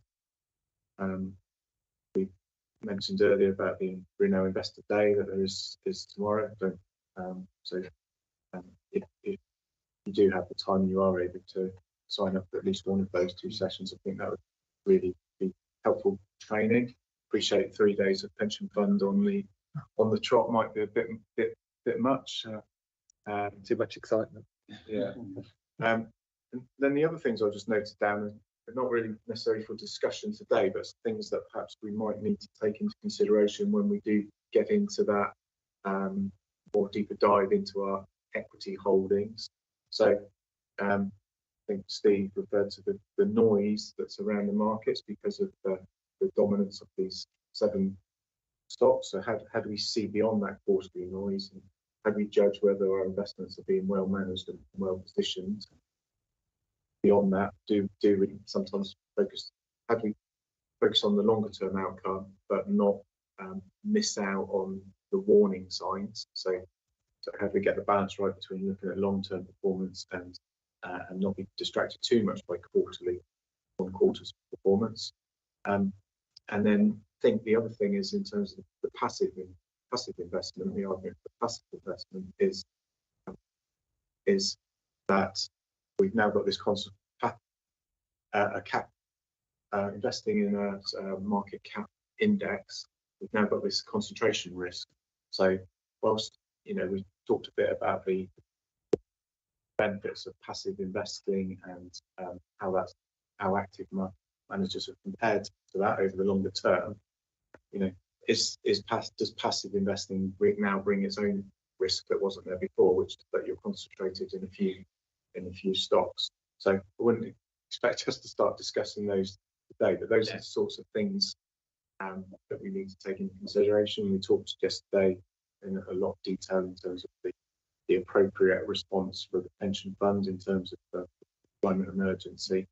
So all of those things will feed into the review of the mix of equity investments that we have.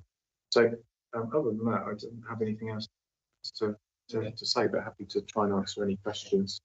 And the important thing, I think, is that we've decided for the strategy that we're following, and how we're following it, and we're committed towards this in-depth look at the equity fund and all the alternatives available as part of that. And that wide debate obviously includes things like about passive and active and a whole range of other things which we have to work out over the next couple of meetings and to put together into a final change.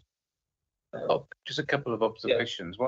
One is that I'm conscious when I look at the 2 pages of performance statistics in the table, and that's 2 pages is like a summary.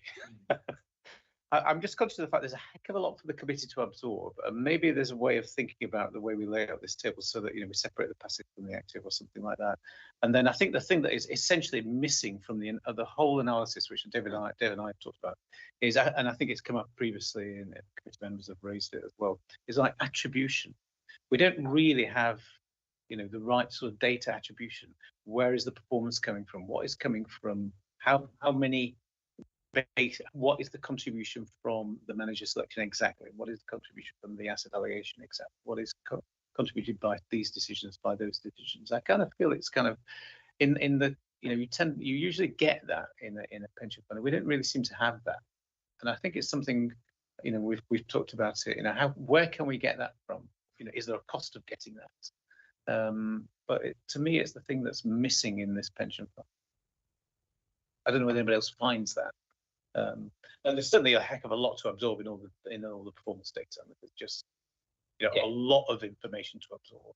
It's not simple. We were given an offer by your good self about specific training on the metrics, what they mean, where they come from, and I think we'd all appreciate that. Yeah.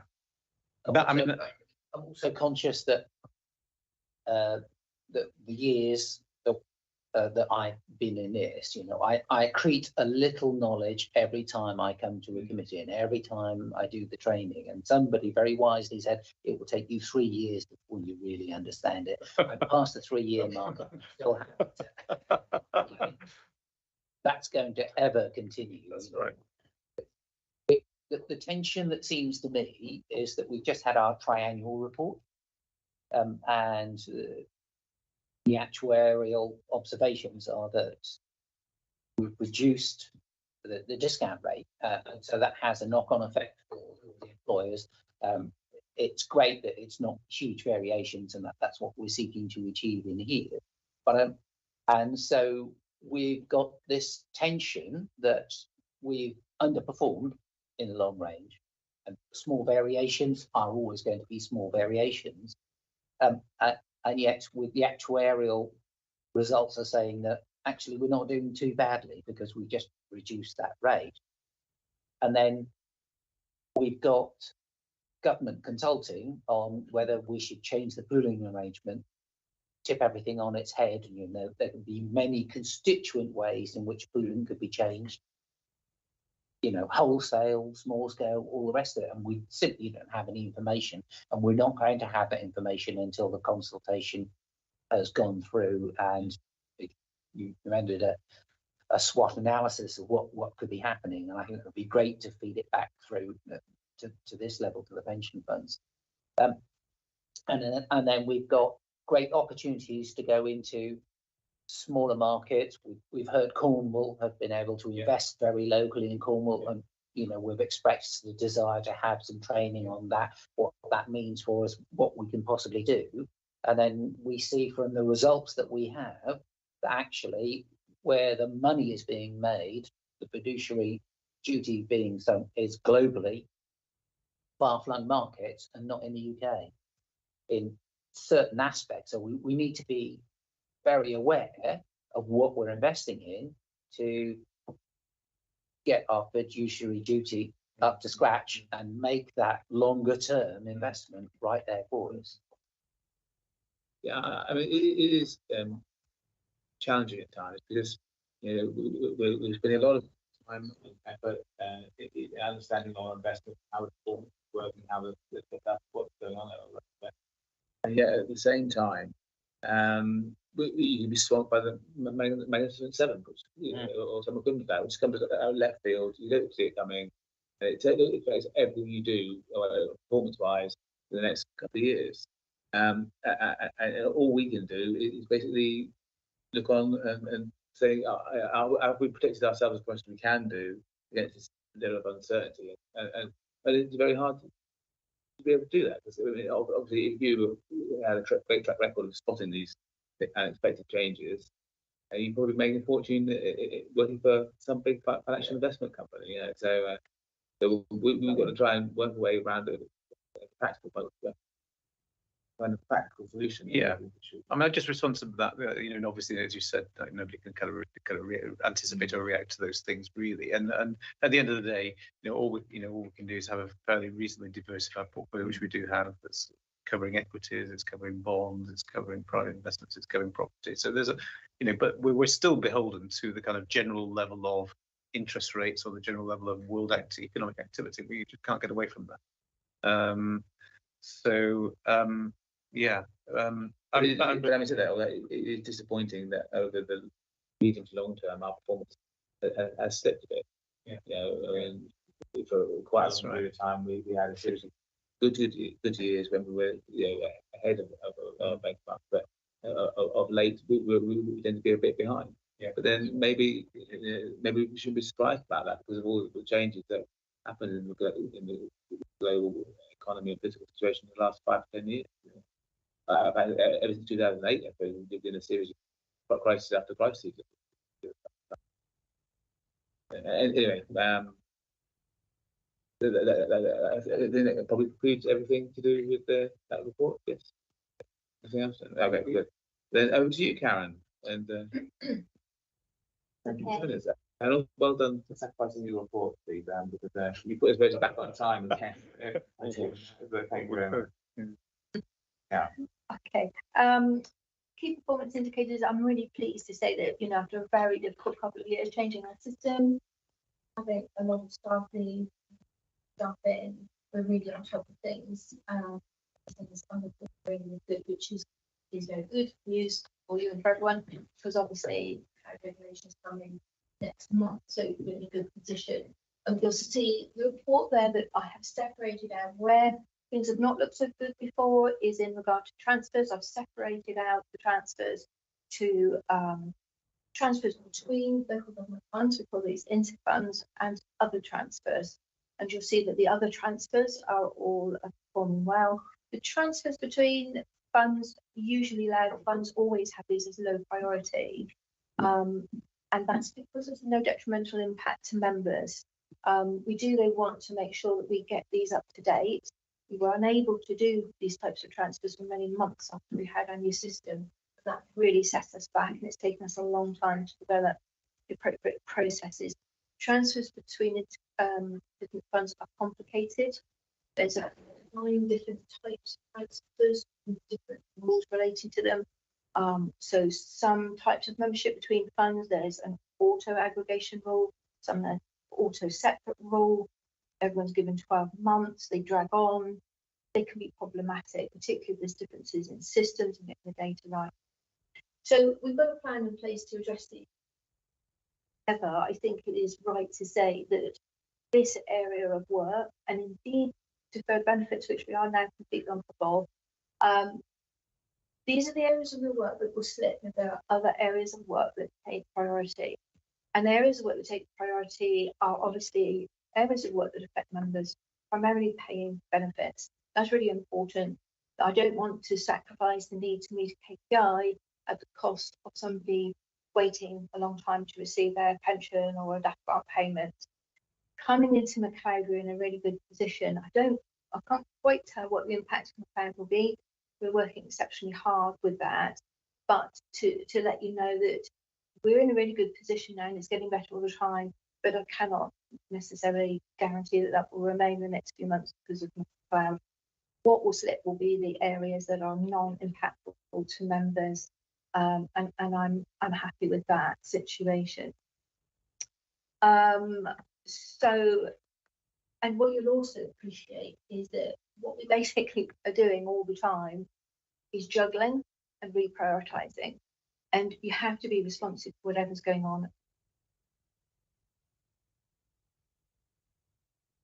So, for example, we have prioritized checking and processing of interfunds and deferred. Those are big areas, non-impactful to members, but we've drawn out every case that is impacted and qualifies for McLeod remedy. So in other words, we're prioritising by the need of the time rather than by date order. We've also got annual allowance going on at the moment. We've just had the new gag factors come through. You'll remember from previous reports.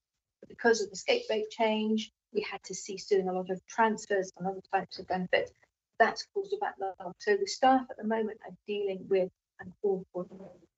So to give you some idea of the amount of work that's going on, the amount of lines of service, so when you're making a record ready for McLeod in terms of its data, we have to collate reports from various employers and payrolls. We've actually data cleansed over 35,000 lines of service, and 31,000 of those have been completed in the past 3 months. So that's the amount of work that's going on. Now, that work is not our normal work. That's work that's come because of that. So I feel really pleased with what the team are doing, and I hope that that's recognised by the committee and the board, because the team have done an exceptional job. And I think from your point of view, that can be very reassuring going into McLeod. It's going to be difficult, but I do feel that we're in a very good position compared to other authorities. Okay, any questions on that for now? Yeah, just a general question. You were having difficulties in recruitment and retention. Is that mainly resolved? Yes. Excellent. We have gone through a long process of regrading and recruiting, and I'm very pleased to say that the entire workforce has settled down. Quite a few new staff in, and we've returned to being a really happy team, and people are working exceptionally hard. So I'm very pleased, because you need that stability. I know from colleagues that I know well in other authorities, they are struggling with staffing now. But we've actually been through that struggle, so we're in a good position for McLeod. We've got a solid team. So much so that we've got somebody going on maternity leave, and we're like, you know what, I think we can manage. We're in a good place. But I know other authorities are really struggling with recruitment, and it's a huge impact, you know, in getting things done. You've done the risk assessment, and the risk assessment says that these are the areas which we can afford to pay less attention to, and these are the areas that we need to pay greater attention to. Yes, it's sort of what we do every day and every week. It's because there's so much coming in. Really, the things that you neglect, you don't want to neglect, because it's not ideal. So you're just simply dealing with priorities. But I think we're in a position full of everything, on top of everything. The one area that remains a bit of a backlog, which is sort of quite common, is in aggregation.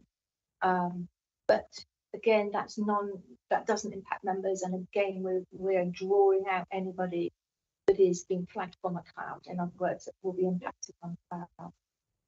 So thank you. I think it's a really good positive story. Yes. really grateful for you and the team. It is good. I'm pleased. I mean, I've been here a long time, and we have never been in such a good position as we are now. It's a shame cloud just coming off. Really, isn't it? But that's how it is in the LGPS. There's new regs. Those are not as big as the new scheme, but they're problematic. But yeah, so that's good news. The next, was there any other questions on that? Is everybody okay?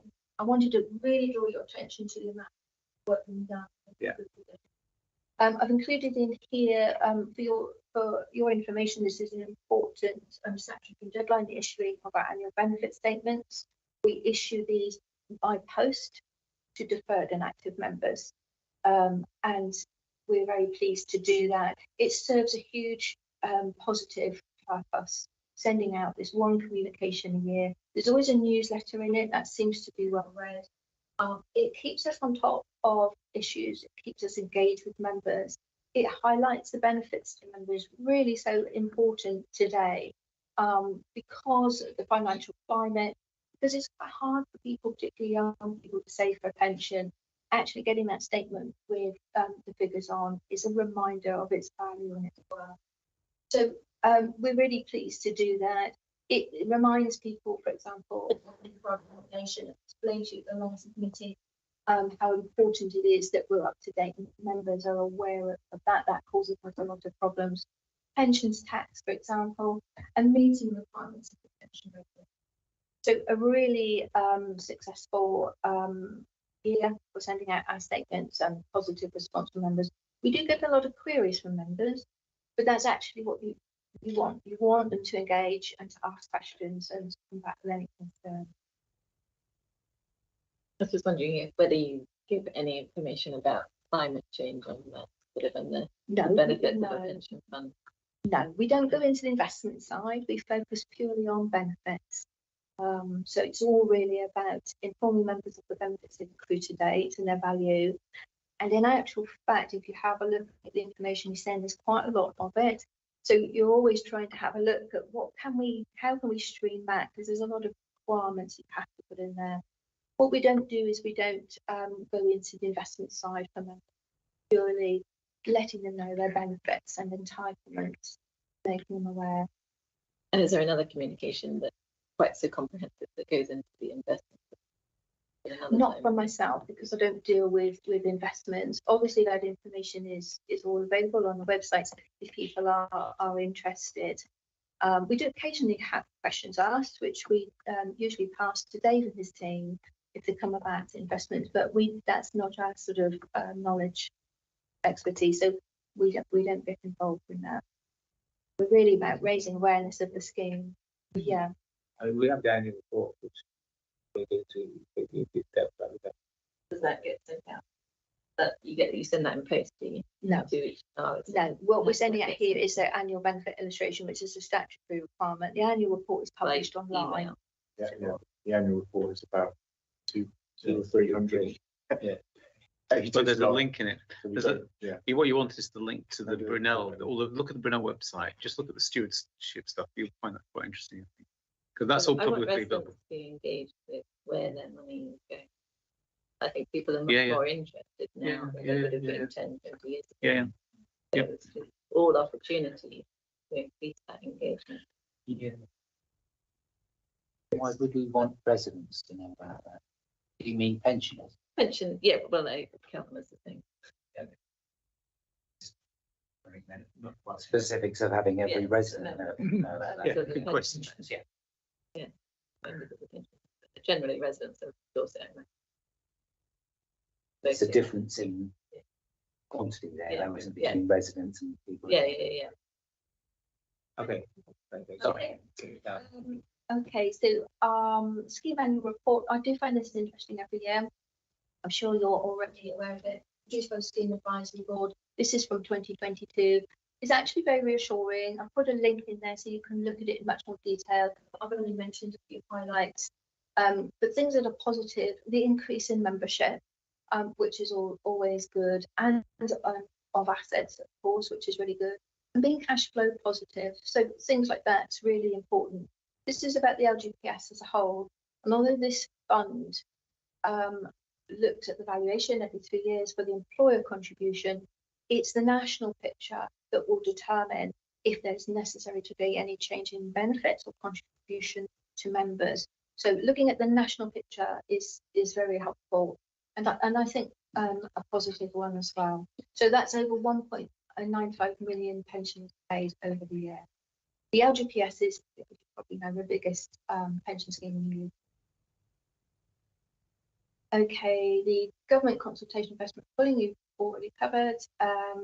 I've put in a note there about the pensions gender gap.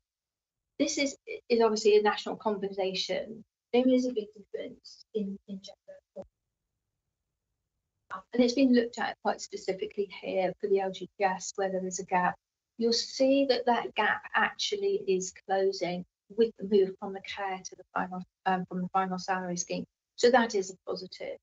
And I think the scheme advisory report asked GAD, and you can see the findings there, to look into this in a little bit more detail.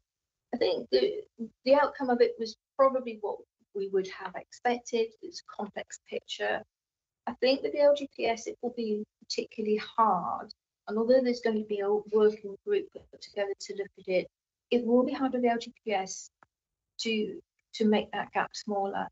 And that's because the LGPS has a lot of part-time workers, and a lot of women work, for example, in jobs in schools. There's a chapter of their life where working term time or part-time is helpful. And it's not exclusive to women, but a lot of women choose that will continue.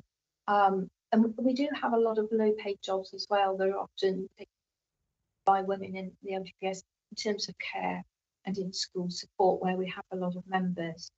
So it's good that it's been looked at. I think it's a challenge just generally, and perhaps a little bit more of a challenge in the LGPS. Very positive, I felt, that it is being looked at and being noted, and that there's things are getting better in that as well. John, if you wanted to add anything to that, you okay? Okay, Sorry. Yeah, sorry. Sorry, just looking at those numbers, they seem huge. So there's a 34% difference between men and women. Yeah. That's enormous. It is enormous, and that it does reflect a national picture, but it is, I think, more extreme in the LGPS, and it probably will be in this as a public sector group. And it's because the LGPS is the lowest paid public sector group, and we have a lot of part-timers. We also have a lot of people come into a job for a temporary period of time, more so than maybe if you look at this scheme, for example, there tends to be people with full-time jobs working a career, whereas in local government we have people coming and going, multiple small contracts. So it is quite different. It is quite shocking, and that's why I'm pleased that it's been raised and being looked at. Yeah. But yes, it is significant. Yeah. And then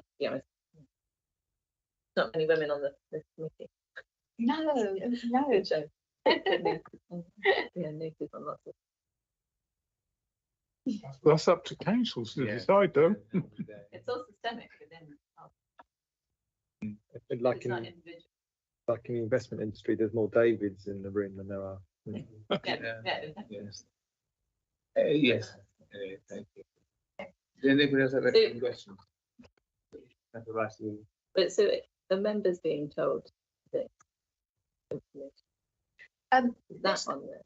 Again, this is public information. This isn't being sent out or issued, but it's all available on the Scheme Advisory Board's website. Yeah, but you have to look for it. It's really difficult communicating with members. You have to know about it and then look for it. Yeah. But the information is there. And I mean, actually, what the fund does, and what I'm really, really keen to preserve, is the fact that we send a paper annual benefit illustration just once a year. That's our only communication, but a lot of funds don't do that. They put it online and wait for people to look. That immediately excludes a lot of people from accessing their statement who don't know it's there or who don't understand it. So in terms of communication, how you communicate, the format you do that, and the information you give you have to think quite carefully about. There's a lot of information, and that's one thing. Yeah. Well, this is how you start cultural change. Yeah.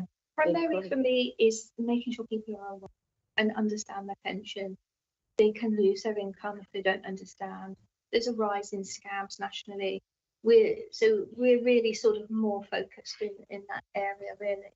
And we also are a bit limited when we send out information about the space. We have to pick and choose what we put in as primary importance. We always have that thing where we're trying to squeeze in things.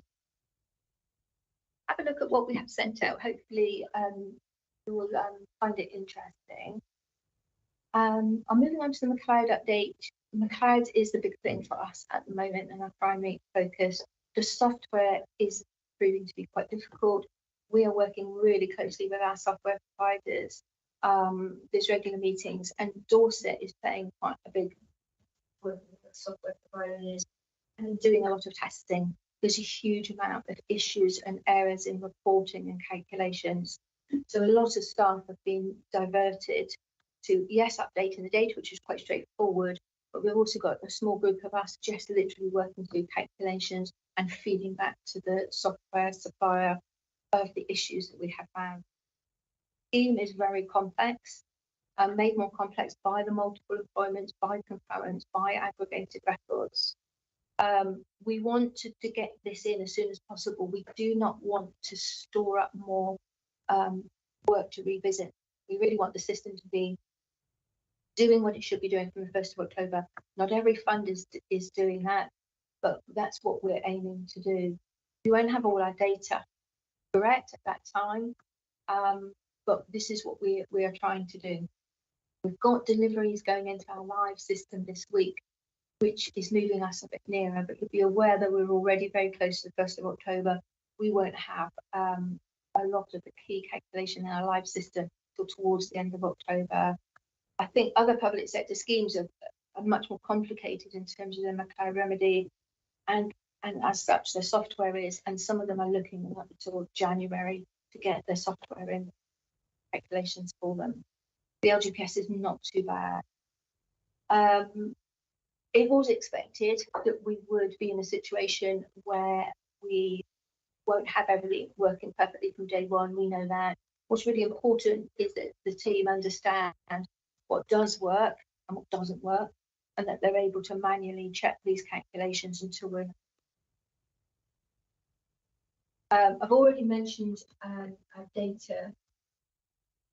We are working on testing data all the time, and I work closely with the team as well, working out the calculations, which are quite complicated. We need in all 299 reports from various employers and payroll providers. 120 are done and dusted. And we know as well that 109 of those we won't actually get any data for.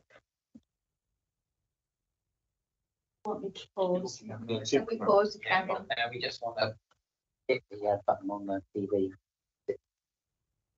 There he is. So the Scheme Advisory Board has issued guidance on what funds should do where they cannot get data. So if you're asking for an employer and saying, right, we need your hours, we need your service rates from 2014 now, some of these employers aren't even there. Some of them have changed their payroll providers. So a lot of employers are not able to provide data. Some are just not willing to do it because it's quite a difficult job for them to do. So we have guidance which basically looks at the relationship between the full pay, the final salary, with care pay to assess whether the hours recorded are correct. That's why this data cleansing is really important, because that's what we're in the process of doing at the moment.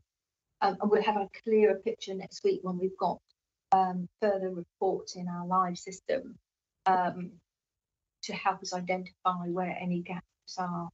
Can I just ask a question about that? This is in paragraph 7.4 on first. That figure that you haven't got data for, it's nearly half.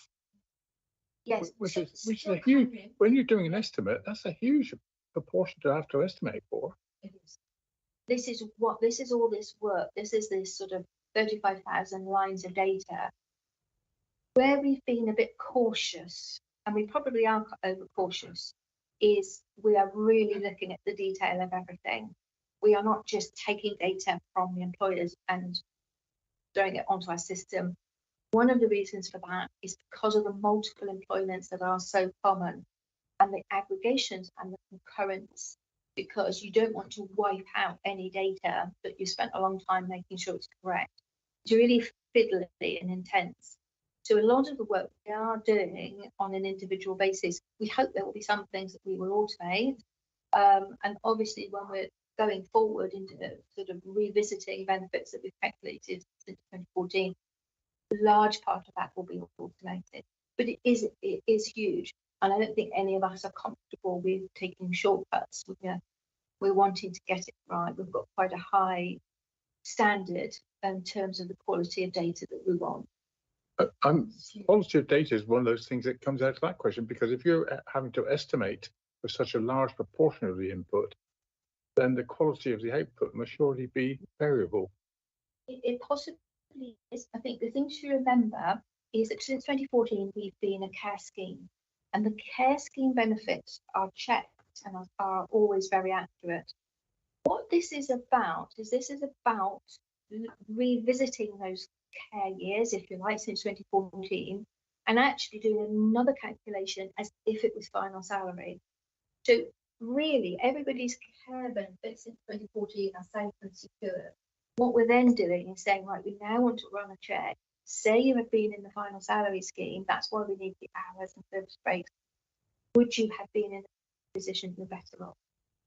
With the local government pension scheme, the McLeod remedy, the sort of addressing of the age discrimination, doesn't impact us so much because our current scheme is actually probably on the whole far better than the final salary scheme that we've left for the majority of members. In other words, the number of people that will end up having an underpin is very small. The trouble is you have to check everyone. You have to do that check for everyone. But in actual fact, the benefits that we're paying out of the care scheme are largely going to be far superior because of the accrual rate, currently 149, we were 160. So the benefits are generally better. I think it's just, again, going back to the makeup of local government, that final salary is all about people that start off as an apprentice and end up as chief executive. The majority of LGPS members, their career path is much more steady than that.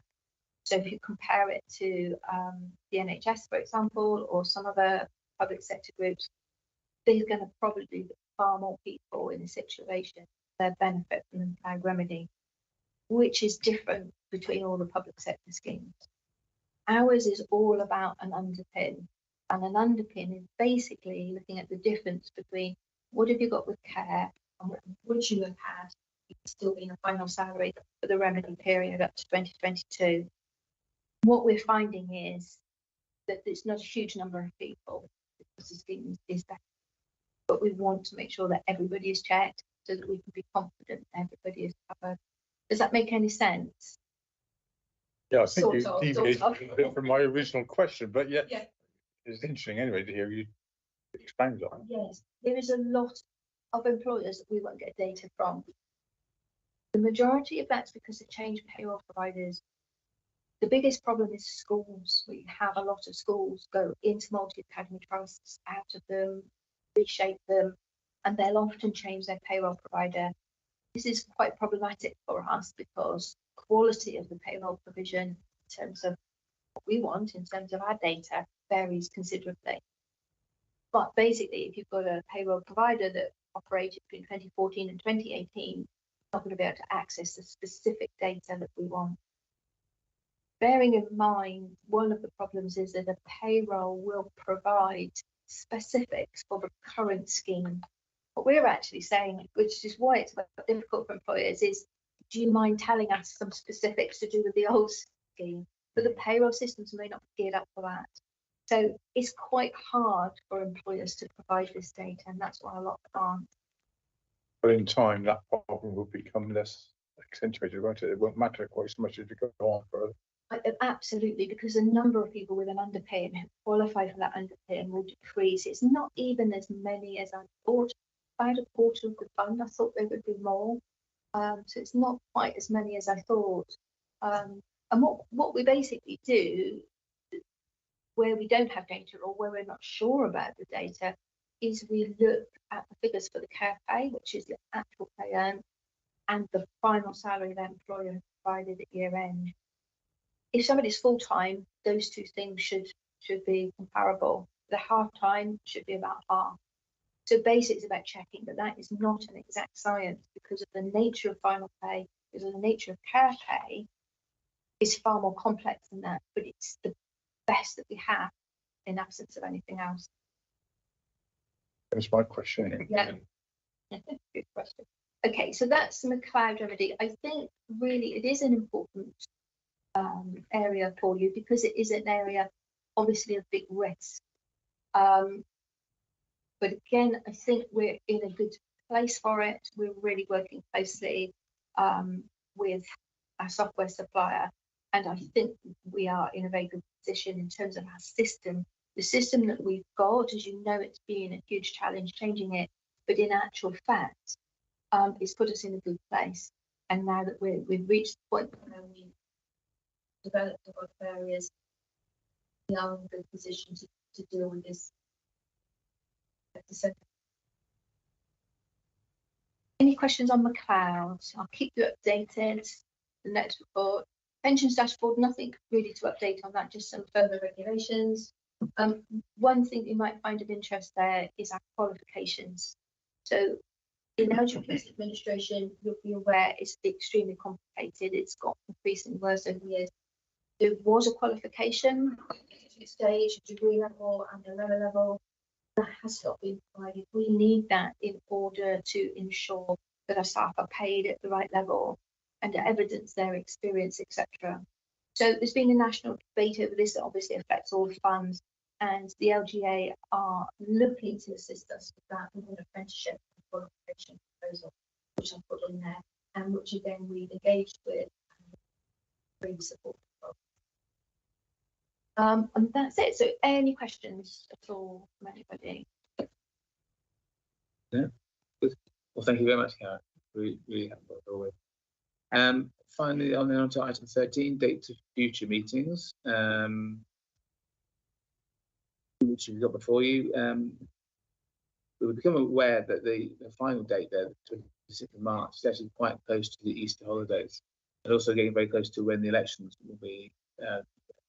Many of it. And I just wonder if it would make sense if we move the meeting back a week to the meeting would be on the 19th of March instead. Is it possible for you to check your diaries as you've got access to them and see if that's a free day at the moment? I mentioned this a few months ago actually because I knew I got my diary. I've got another meeting on the 19th of March. It'd be complicated to move then. That's a similar thing. Everybody else? Fine by me. Yeah.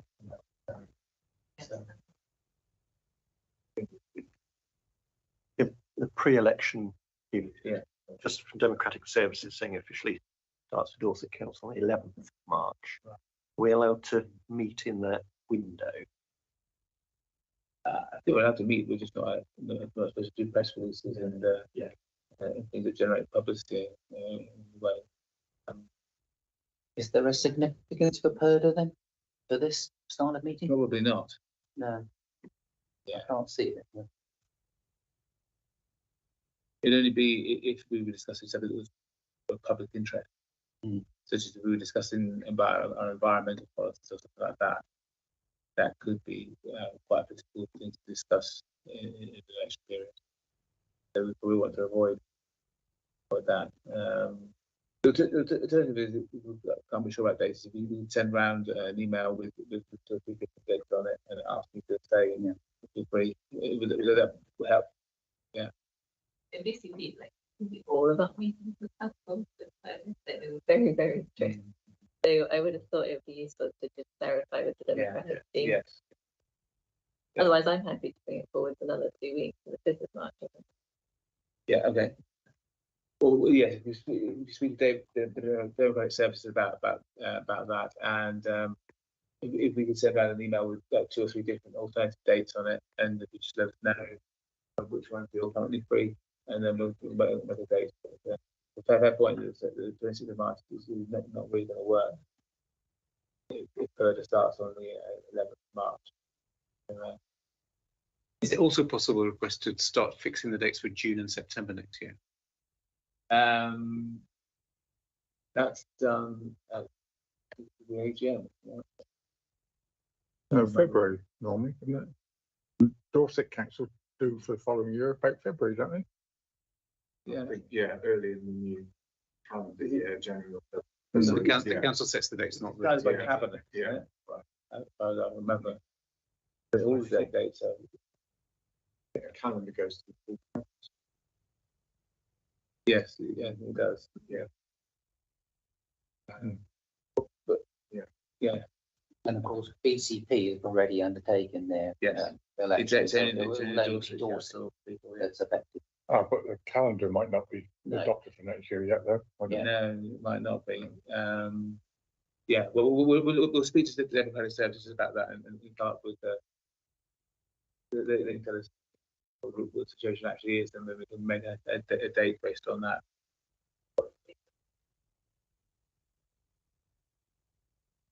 Well, In fairness, I wonder whether that's useful to reflect on. It wasn't an issue last year.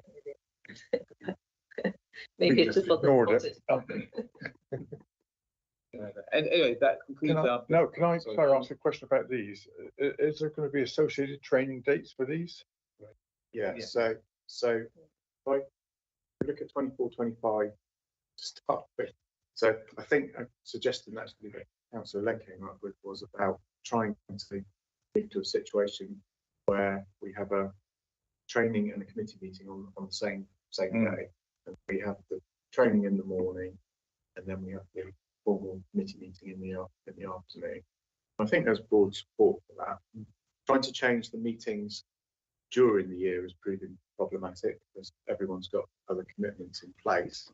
But what I would propose is that from next year onwards, so from 24-25 onwards, we get those dates in the diary straight away. So we have them. So we have each quarter we have a training session scheduled for the morning, and then the formal meeting in the afternoon. If at such point we get to a point where actually we don't feel that we need training every single quarter, then it's time back in people's diaries. But I think the evidence of certainly the last couple of years has been that there is so much going on. Yeah. And I think, hopefully from an officer perspective, hopefully from a member perspective, the training that we've done in the last year or so has been helpful in terms of forming the decisions that you make in the committee, but giving you time to really get into the detail of it or to the complexities of it, rather than in these meetings. It's very hard to have that really detailed discussion. So I think that would be the proposal from the officers. That from my question was actually about these two specific meetings put on the 13th. Yeah. Are there any training days associated with those two committee meetings? Is it okay if we do the 24-25 so that we've got that clear steer from you that that's what you would want us to do, and that the training would then be ideally the training and the meeting would be in person as well. I think the training works reasonably well yesterday with technology, but there was a bit of a challenge with Steve turning into a dialect. Dialect. Whatever it is. We go away when we. It didn't. Was it a problem throughout? It was a small problem. It was a small problem. Yeah. It seemed to me that it was more to do with when you moved your head. Yes. Like You have to wear a brace. I think your microphone might be. Yeah. No, it was here. That was right here. So is that are people I'm supportive of that. Yeah, good. Yeah, can I just comment that if we are going to do that, then obviously that's a whole day, and for me, it's coming down and staying the night before. So it kind of, it's good to have those dates like well in advance as far, even if the council is setting the dates for formal meetings, then at least have a provisional date in June, September next year, or even December next year, when we think it's probably going to be on this date, but subject to confirmation. Would be that's quite. So many people on other different committees, and we're not all on the same different committees. So obviously we'll give you the date as soon as we can put it as we can, but Okay. it is reliant on democratic services. And then Yeah. going back to These Councillor dates. Lane. So the 29th of November, originally we had hoped that we could shift that to the afternoon and we could do the training in the morning, but there are a number of attendees that would not be able to make the meeting if we moved it back into the afternoon. So therefore, I'm afraid we will need to continue with the training a day or so beforehand, and I'll get something out to you sort of imminently in terms of the dates on it. And I think the main things for the training for that, we have affordable housing was all ready to go for yesterday, but we decided to pull that from yesterday's training because we thought that the discussion yesterday was probably of more fundamental importance to the future of the pension fund, and we didn't want to cut short that discussion or not do affordable housing if it's due justice or whatever. I think also we'll start looking at the deeper dive into the equity investments as well. I think was on our plan, but we can get that detail to you. And then did you March as well? You had a question about March as well, didn't you? Just as there's going to be a date before that as well. We don't know which one it's going to be yet. So no, that's right. But I think in principle we would say yes, there would. Yeah, there would be. So when you answer About the dates in March. whether you're PM or AM or AM and the PM the day before, I mean I'm looking forward to finding something need a doodle poll. You need a that doodle, suits as many people a as doodle possible. poll does that. the doodle poll is a very good thing. I don't know if we planned it, but I'll ask the head Three. of IT, executive director responsible for IT and council. Pen and paper. okay, well that's everything then. Thank you all very much for your attendance today, and enjoy the rest of your day. And try not to get too